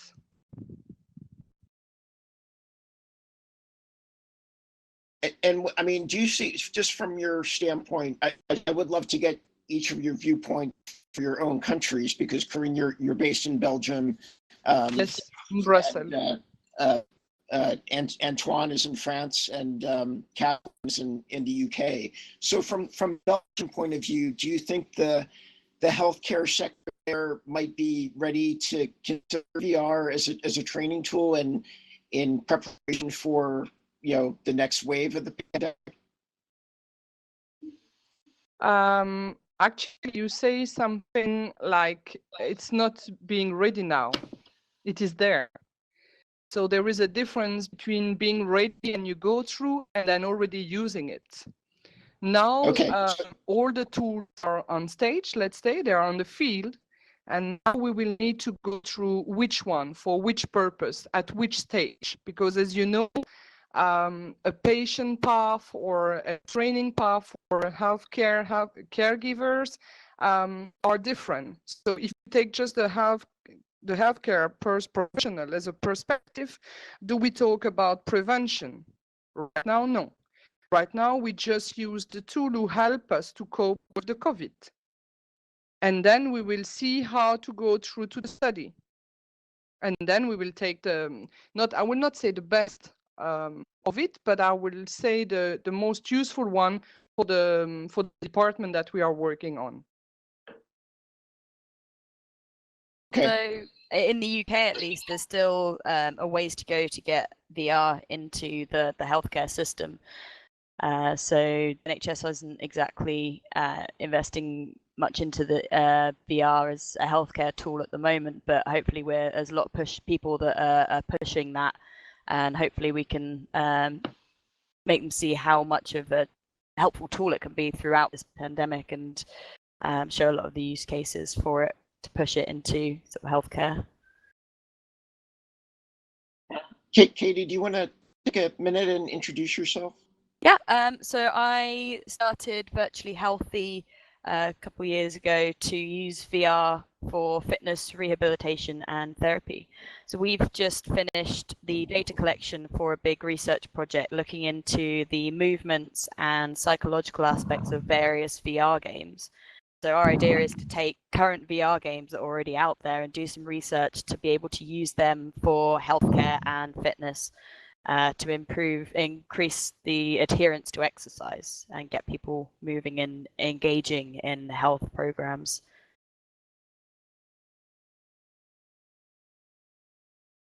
Okay, great. Antoine, do you want to introduce yourself and give us your opinion on VR and its potential future use regarding COVID?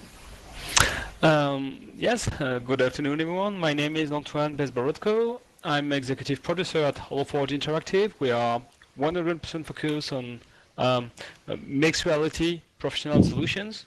We are pioneer in this field of expertise.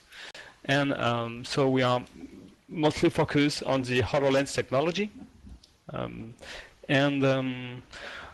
Honestly, we've been thinking about a solution between since the beginning of this epidemic, and we didn't find a very useful way to solve the pandemic problem today for HoloLens. I mean, it's a very good way to protect your eyes, but it's a little bit of luxury, I guess, because HoloLens is more focused on physical presence more than distance, and which is why we need a little bit of maturity to be able to really get benefit of the HoloLens to handle the actual pandemic. I mean, when this technology will be widely spread and commonly used in 4 or 5 years, maybe when we will all wear little smart glasses, then it will absolutely be useful. But since we don't have augmented reality everywhere around us yet, I feel we can't be a great help into the healthcare services right now. Okay. Vincent and Xavier, I'd love to have you guys participate in this conversation. Vincent, do you want to contribute any thought there? Talking about the COVID, what I see that it creates a bit of chaos from my designer point of view. It creates a bit of chaos in our routines, and that's quite a solid catalytic for innovation. Of course, we're sitting there in a virtual world talking all together, so that's quite obvious. But yeah, that would be my 2 cents. But what creates chaos? The COVID or the VR? No, I think the COVID is the most chaos generator right now. I think VR is one of the tools with which we temper this chaos. But you know, it's new problems. The apparition of new problems, and I think VR is one of the solution. As a designer, is a solution I'm working on or with. Okay, great. Xavier? Yeah, thanks. From a provider point of view, if I may say, we have seen and we have those kind of VR trainings already existing. We've seen a tremendous increase of demand, of contact demands through our websites on their usage.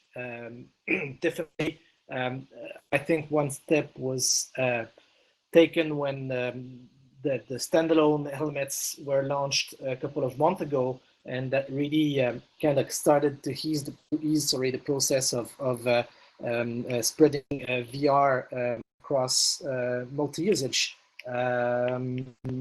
With the pandemic going, definitely people are desperate. They cannot go to school anymore. They cannot attend nursing schools. They cannot attend medicine schools. So they are turning to other options. That's new. Were there, but that we're not yet necessarily kind of integrated into different syllabi, into different training courses. So actually, yes, I think. As some of the other panelists did say a couple of seconds ago, I think definitely this chaos brings something new and enrich the overall experience, the overall VR experience.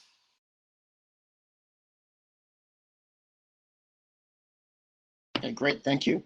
So I'm gonna start with you on this next question, and you know, we're still fairly early in the year in 2020. It's well, actually we're almost 4 months into it, but we still have a good amount of time. What's the top issue you think the industry as a whole needs to focus on or come together on that would help everybody from an industry growth perspective?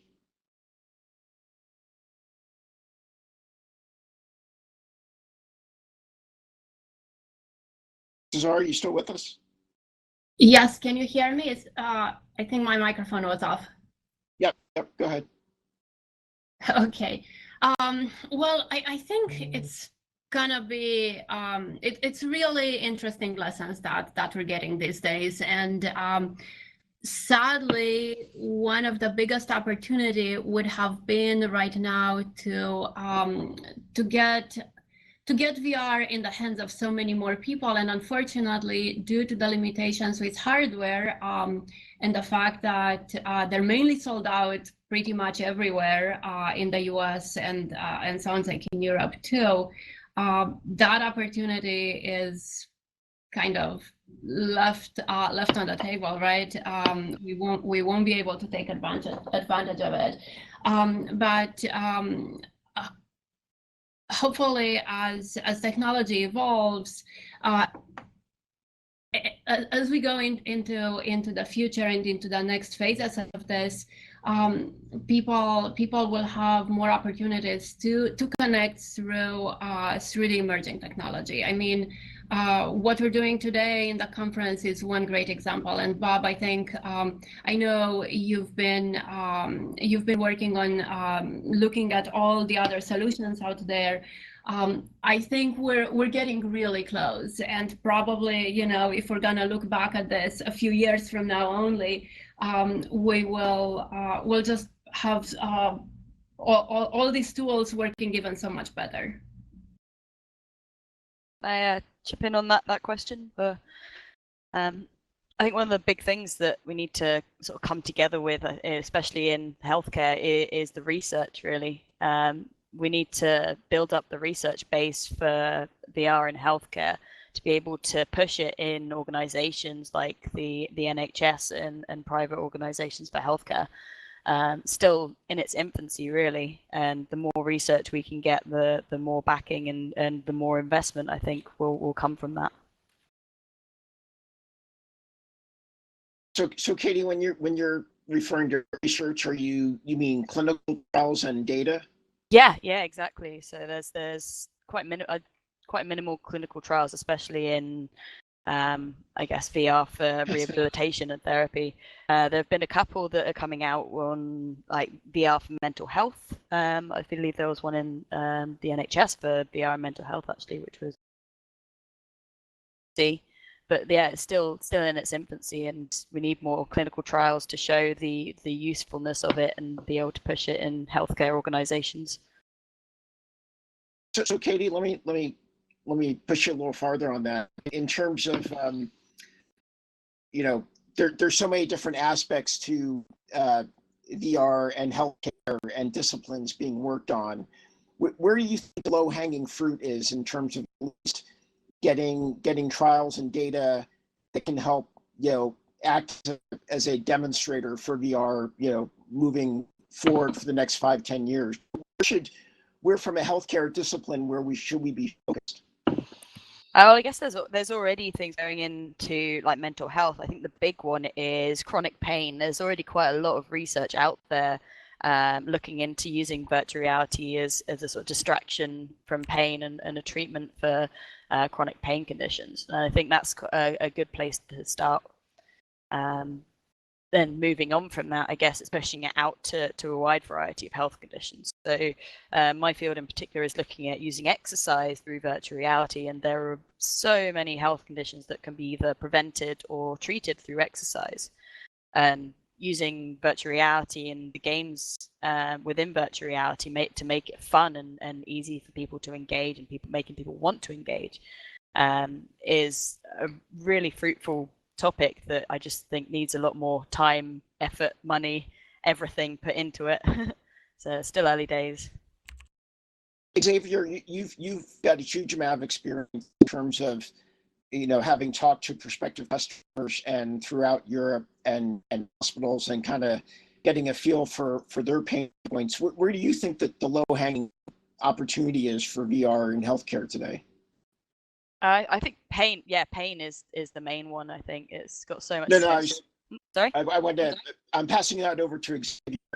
Oh, sorry. I thought you said. No, Sorry. No problem. It sounds a lot like Katie. I was confused. No problem. I do agree with Kelly just said, definitely pain management would be one of the key topic, and digital rep is of course training. We've talked about that prior in our lecture, is also very important. Definitely, I think what we can all say is that it all relies on the kind of huge immersive power that VR has. Whether we're talking about pain management, or we're talking about any other medical kind of mental health or structure, it's all about immersive. It's all about getting understanding what's the users, what's the patient, what the caregivers do need, and developing it into VR, so to provide the best and the largest immersion possible and the best outcomes for healthcare professionals, but at the end of the day for patients.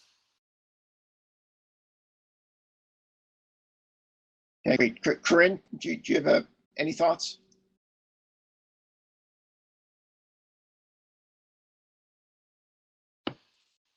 Karen, hear me? Wait.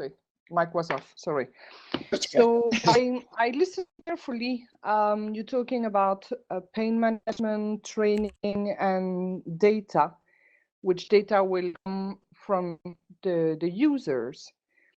From my perspective, the tool itself will be helpful to understand in a pedagogic way the context, the environment. And as we do get now the needs or understanding the environment that we are in, I guess it will be easier to launch studies because the people within understood the needs. Okay.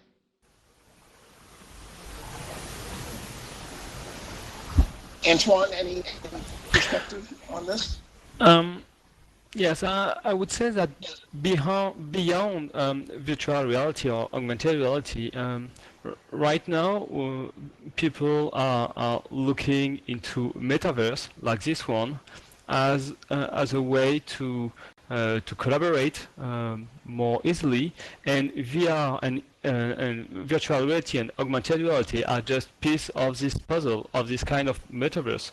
So if someone is wearing HoloLens, for example, you can have all of you around this person as a 3D avatar, and the person in the middle can scan the environment, and so that everyone can collaborate in the same space. And with different point of view, some people can have different degree of virtuality and reality. So I believe that this global platform is becoming more and more important as we are in a period of social distancing and remote collaboration.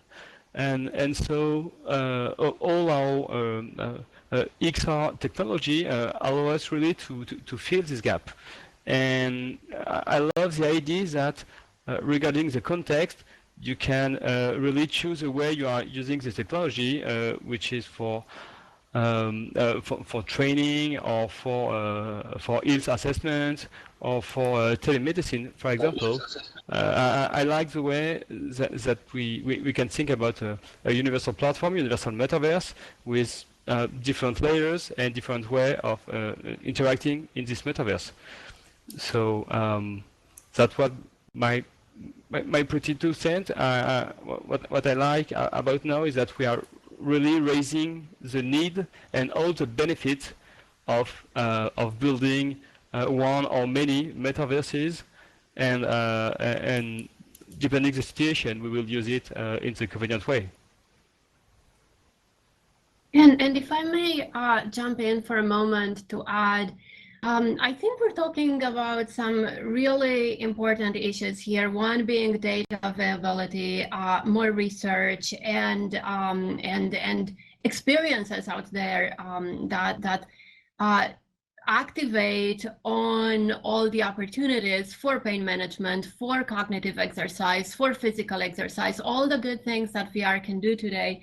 There's so much actually happening right now. And I think there's already a tremendous amount of research. If we think just the NIH alone in the US is spending millions of dollars sponsoring various programs and working with organizations from East to West Coast, including the Cedars-Sinai Hospital in LA, for example, and the work that they have been doing with pain management. I think it's been showing tremendous results. It's not a matter of whether the results are there or not. It's more about getting it to scale and getting these technologies in the hands of people. Unfortunately, we have this weird conundrum that we're dealing with right now where, and I think we've been talking about this for the past couple of years in the industry, that availability of software, hardware, and people who have them and are willing to get them. And it's really weird conundrum of things, because on one hand, there's consumers out there that oftentimes what they're being told, what they're hearing from the mass media about virtual reality is that virtual reality is video games. This is what we've been seeing from most of our research that we've done so far. When prompted about virtual reality, most adults, most grown-ups will think of their kids, their grandkids, will tell you, yeah, of course I've heard of virtual reality. My grandkid has one. Oh, it's so much fun. But they don't think about it in terms of their own well-being. They don't think of benefits outside of pure fun entertainment. And granted, VR is wonderful at that, but people are missing out on everything else that they can do with it because there's not enough communication, and more so, there's not enough availability of these software solutions on the consumer market. So that's why through our platform, what we try to do is kind of help bring these solutions together in one place. So rather than having them disparate in only enterprise distribution channel, help bring them in the hands of the end consumers. But then there's the other problem of, hey, we got it, we have all this available great, wonderful content, but we cannot go out in the market and tell the world, hey, American consumers, hey, European consumers, AARP members and whatnot, go get a VR headset and use this because it's great. Because there's just not enough headsets, and they won't even be able to find them on the market. So it's this never-ending circle that we all have the challenge to solving and figure it out somehow. No, I think you're completely right, and I mean it's funny when we think about the Oculus Quest as being the most popular and most used headset on the market. I mean, they met the right price point and they met the right usability, but they're lacking that.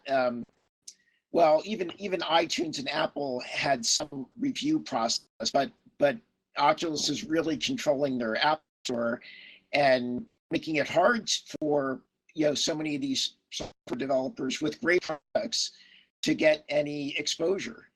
It's and that is that's a huge limiting factor right now for sure. I want to invite Charles Bob? to join. Yeah, Carine, go ahead. Yes. I want to add something because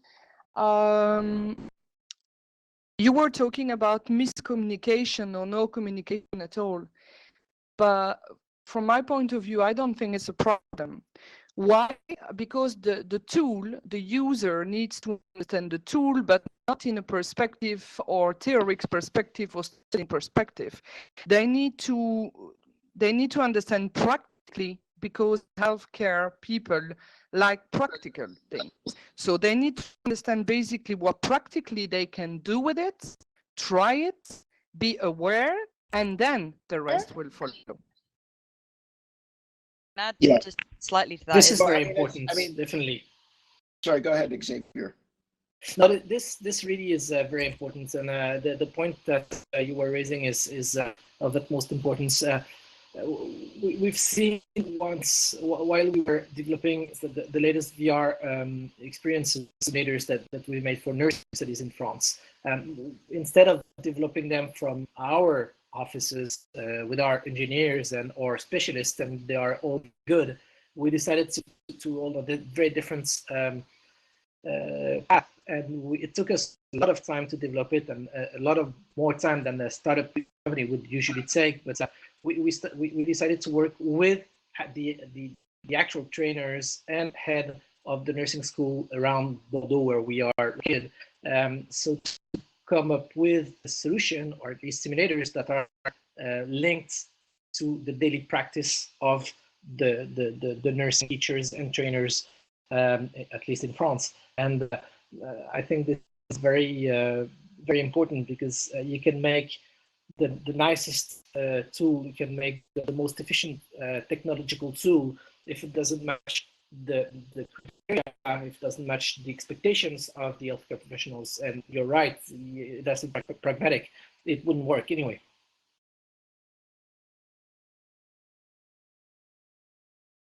Vincent, did you want to add something? Yes, I did. Thank you. I was looking back at what everybody's saying and our project. I don't know if you heard that or if I told it clearly enough, but in our case, our project was born. Our project was born when Paul came to us with a problem. So we actually we're responding to a need that was brought up by our user. So we have basically no user to convince. The user come to us. However, it's such an atypical project form factor, having somebody coming up to you and say, okay, I've got a very small envelope and some knowledge, and here, what can we do?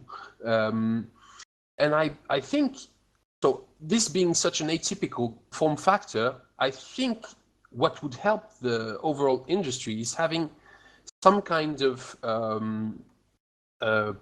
way to fund these kinds of initiatives coming from the user rather than from the companies.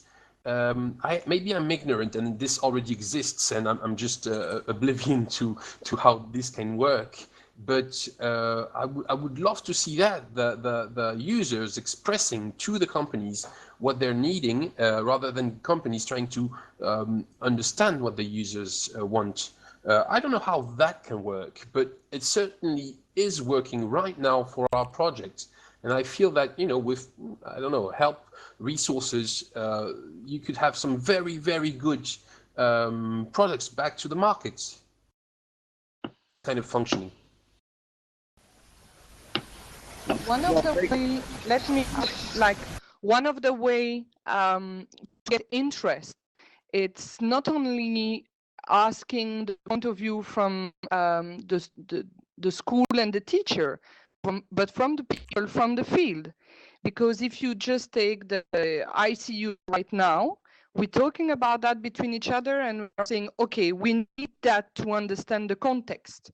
So how can we make it true? Where can we find the money? Who is working on that? So it's just about knowing, like the event that I organized in Brussels, the Catalyst, it's like bringing the entrepreneur, the conceptor, with the people from the field. But they are from the field, they are not even on the academics. Academics are a part of it. Yeah. Lars, are you with us now? I saw his microphone pop up briefly. Lars? Yeah, hi. Can you hear me, Bob? Yeah, I can hear you. Yeah, fantastic. I'm sorry I'm late. I just had to see a couple of more patients in the last minute. I apologize. That's no excuse, Lars. Come on stage, Lars. No, Lars, listen, can you want to take a moment and introduce yourself and give us your viewpoint of how you think maybe in Germany particularly, the COVID situation might influence, VR as an option and solution moving forward for the next year or two? Yeah, sure. Happy to comment on that. So I think the COVID situation in general is boosting like virtual medicine in general. Like I wouldn't reduce that to AR and VR, but I think there is now a notification and some acceptance of alternate like diagnostics, therapy options, but also communication channels with patients. And especially the Federal Ministry of Health here in Germany is pushing virtual medicine as a whole forward. And I think VR and AR has to find its niche and also its position in the whole field of virtual medicine. So I think it has a lot of potential, but I think we still have to find out where exactly do we fit. And I don't know how much of the conversation you caught or not, but where do you feel the low hanging fruit is in terms of healthcare for VR right now that can make the most impact and accessibility that the healthcare industry is ready to not accept but embark on? Yeah, I'm not really sure if there is any kind of low-hanging fruit in healthcare. I think as you know yourself, everything which touches patients in diagnostic therapy or also in patient communication has a very low acceptance for error and a very high necessity for accuracy. So I don't think that there is a low-hanging fruit in general, and everything needs to be very well planned. From my perspective, I think the most important thing is to have a long-term vision for your company and also for the individual use case. And maybe you want to start with something which doesn't immediately lead into medical device regulations. Like the FDA just gave a really nice workshop on the 5th of March about regulatory affairs. And I think to me it's not really clear when you really have to develop a medical product with all the guidelines and what is some other category, like some use together with patients, but not in terms of a medical product. I think this would be an easier way if you can identify and also get some statements from FDA and other regulatory affairs, like what can be done in VR and AR, which doesn't immediately translate into a medical product. I think this is a strategy I would pursue. Bottom line, I think no low-hanging fruit at all, but I think for companies who do not have resources to develop medical products, I would stay out of this area. Okay. Well, Lars, thank you for being able to join us, even for a couple minutes. So we're kind of getting towards the end of our session. I want to invite Charles on stage for a couple minutes to share a project that's getting a lot of wide acceptance called MedVR. Charles?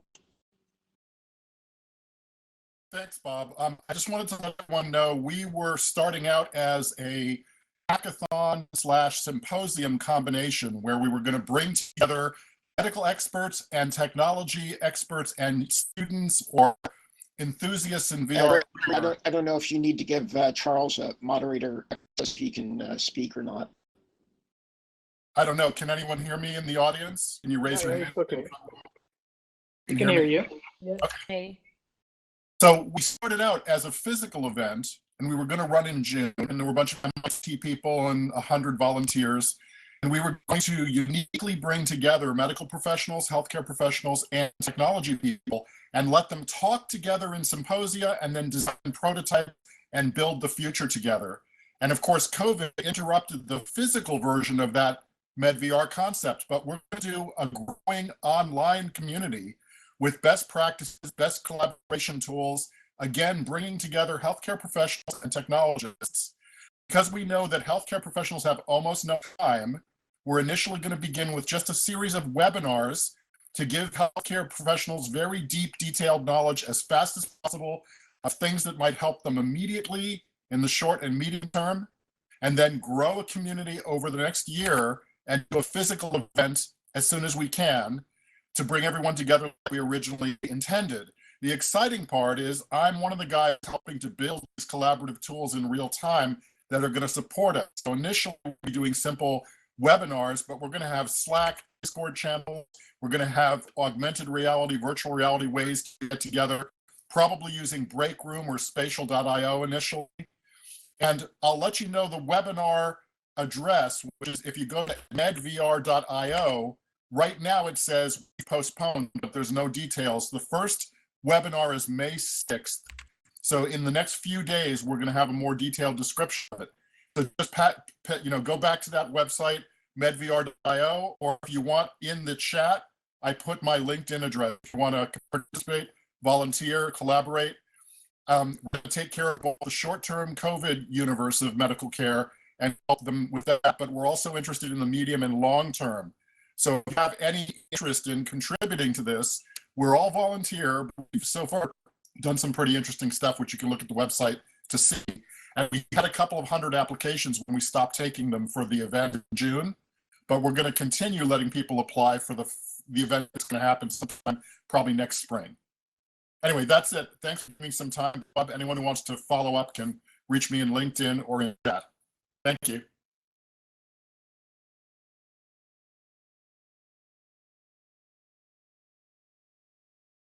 Okay, well, I guess Charles is done. I couldn't hear him as he was speaking, but got a couple more minutes. As we wrap it up, does any panelists want to add a last thought or comment before we close the session? Yeah, if I could just add something. I think one of the best things about using VR in healthcare is the fact that it's been shown to help with both physical and mental health. And in healthcare today, those two issues are generally dealt with separately. That we have people can go for a physical health session, they can go for a mental health session. But being able to deal with physical health and mental health together, like holistically using VR, I think is one of the great advantages, and we should definitely be looking at combining those approaches a lot more in VR healthcare.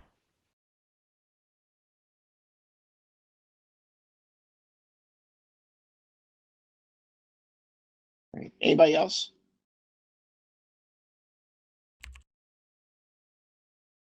No. Okay. I want to thank everybody for participating today. I think the session went very, very smoothly, especially from a technical standpoint. I really want to thank and congratulate Gregory on his help, and us. Without your help, Gregory, we would not have made this very smooth. So please, a round of applause for Gregory. Thank you all for joining us, and we'll see you next time. Yeah, everybody have me. Thank you very much. Thank you all. It's been great. Thank you, everybody. Thank you. Thank you, Bob. For anybody that wanted my presentation slides, just send me a message and I'll send them over. Nice to meet you all. Nice to meet you. Thanks, Nice meeting you. Thanks, Lars. Hello, Lars. Thank you, everyone. Hi, Carine. Sorry for running late, but yeah, still pretty busy in the clinic here. Okay, the session is not ended because we are going to talk about health for 10 minutes more. Nicola, you are here? You come on stage? Yes, I am. I'm turning my mic on. Okay, come on stage, maybe with Xavier. Yes, please, if Xavier from SimForHealth can be with me. Fine. I just have one screen, so I'm just setting everything. And I hope Where are you? everyone will see. Oh, okay, there you are. Done. Please, in the room, could you mute your micro, please?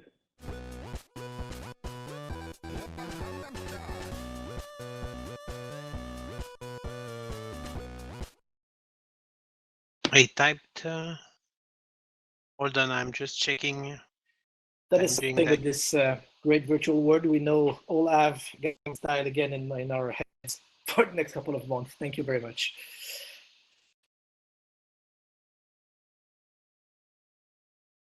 Sorry, I'm just copying the link. So I make sure everyone sees.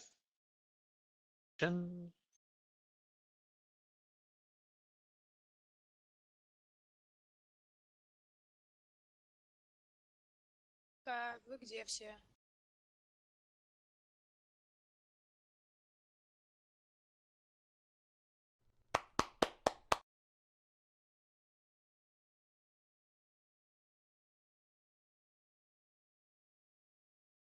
Oh, great.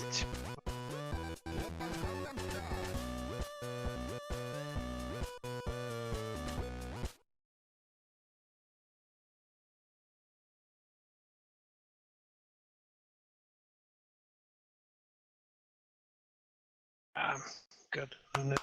Great thing. Show. So I hope you see the presentation on the screen because I only have one screen, so that's a difficult part.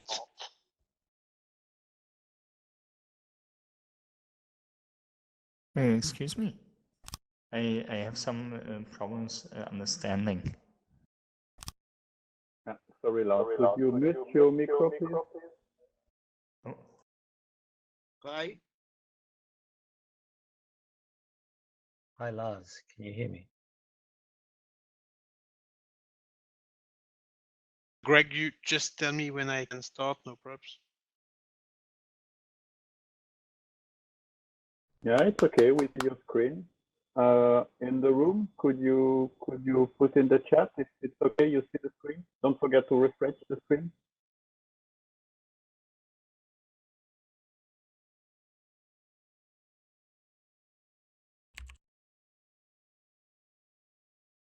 It seems to be okay. Okay, great then.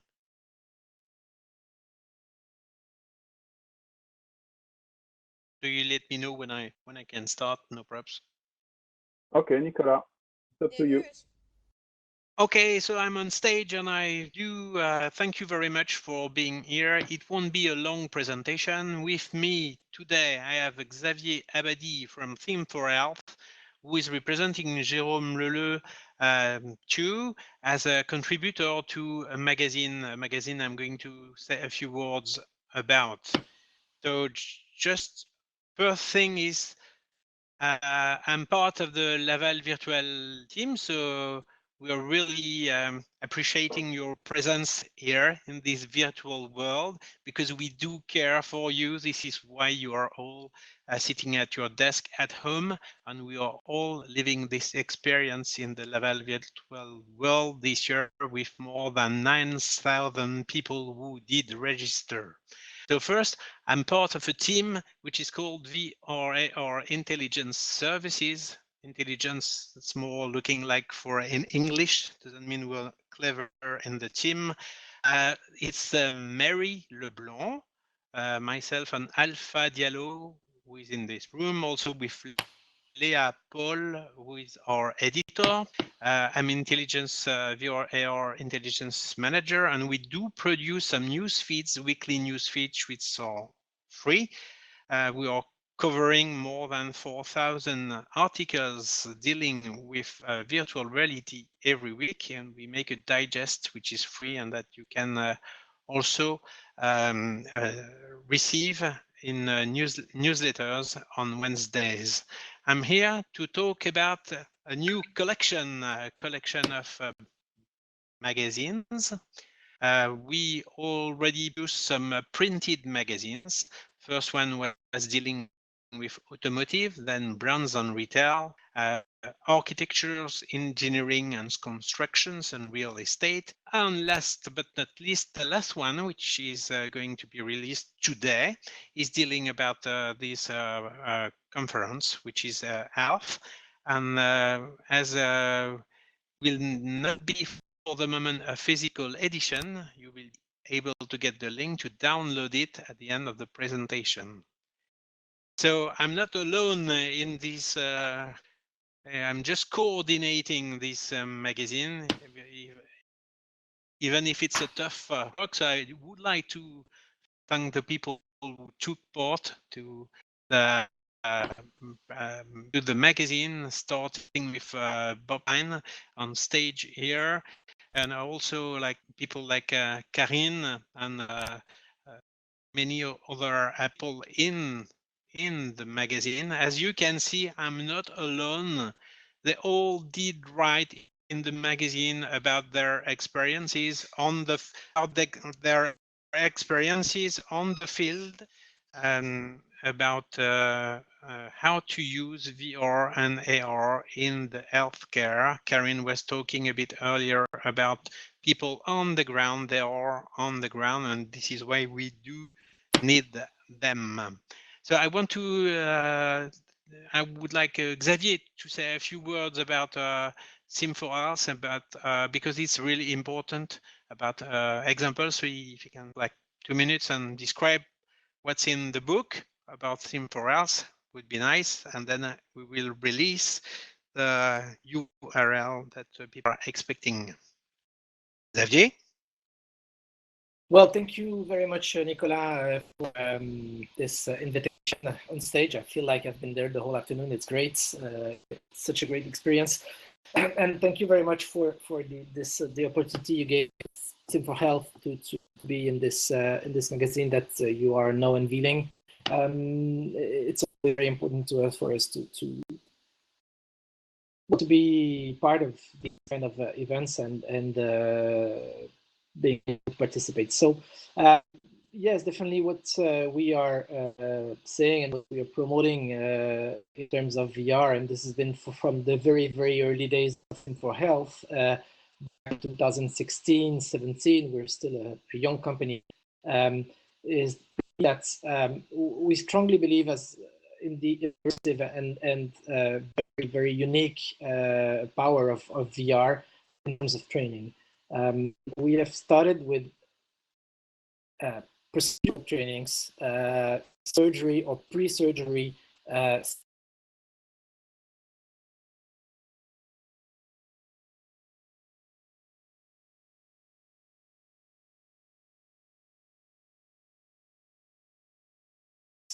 surgeon into the environment of DOR and in the capacity of understanding what he would have to do when he will be with patients and in the process of inserting a stent via femoral access. So it's the whole series, the whole procedure that was described, and really that came up to the training, for the training of the resident surgeon. We move on to other, of course, virtual scenarios, virtual simulators. Lately, we've been working a lot for nursing and nursing education, and definitely here again, when we talk about nursing studies, when we talk about nurses, and especially nowadays, we see what they're doing. It's very handy. They are hands-on. They need to train through the practice. So theory is of course interesting. The most important is practice. So when we launched a couple of months ago now, our newest section of products for nursing education, nursing schools in France, 2 of the 11 simulators that are part of this collection are VR ones. And I must say that we've been quite, I wouldn't say surprised, but at least we were very happy with the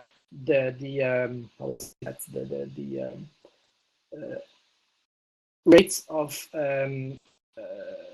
people of nursing schools, we call in France, that did subscribe to these products. We expected, of course, and we believed, and we're happy that the screen-based simulators would work, but the VR is now becoming more and more part of different syllabi, different courses, different courses, training courses, and education courses.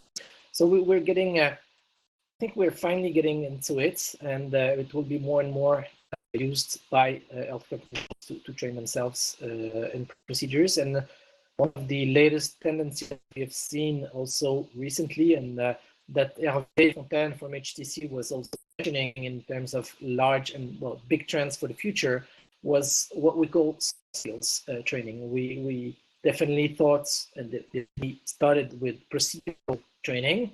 How do I do this procedure? What are different steps? And we are now moving into soft skill, into interdisciplinary communication in OR. We all know that one of the key of a good surgery is the communication ability between the different members and the different people that are actually in the OR.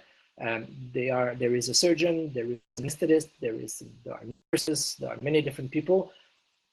They have to talk, they have to communicate, they have to understand exactly the same thing at the same moments because of the accuracy of what we're doing, because it can really be a matter of seconds or millimeters that the surgery is working on. So we worked on different scenarios made to enhance this communication skills. We also worked on a program that I like a lot, because it's, I think, one of the most interesting that I had to work on these past few months.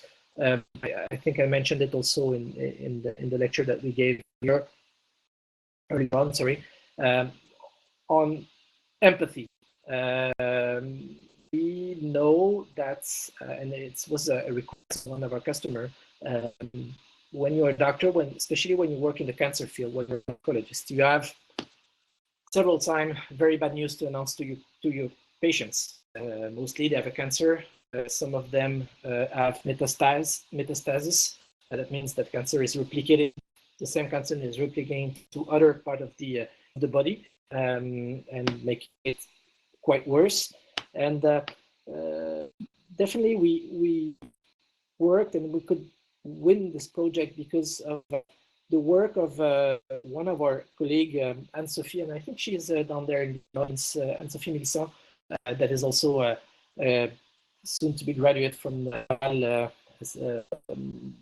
PhD. And we worked on the way to announce a very bad news to our patients, and to take into consideration the fears and emotions of the patient when receiving news. It's like being hit by a train or a bus or whatever you name it. It's an overload of emotions, of fears at the same time. Will I be able to work again? Will I be able to raise my children? Will I lose my hair? Will I be able to have children if I am young? All these questions that are, of course, very important, that need to be addressed, and that needs to be understood by the doctors, the oncologists, when delivering their diagnosis. And we really work a lot on the avatars, on the facial expression of the avatar. So you actually see when the announcement is made that the avatar is like going through different stages in emotions. You can feel pain, you can feel sadness, you can see different emotions that can be read on the patient's face. And this is really a fantastic program, and it's being right now deployed to many different parts of the world, in the Middle East, in Asia, and will probably be also in Europe in the next couple of weeks or months, depending on the current situation. Well, thank you very much, Xavier, for this testimonial of what's going on the ground at SimForHealth. So now all these people, they wrote in the book, they will do the promotion via the social network with this picture. So an easy solution to download is to make a screenshot of the screen right now at the moment. Can also refer to my LinkedIn account or any social account naming Nicolas Ribert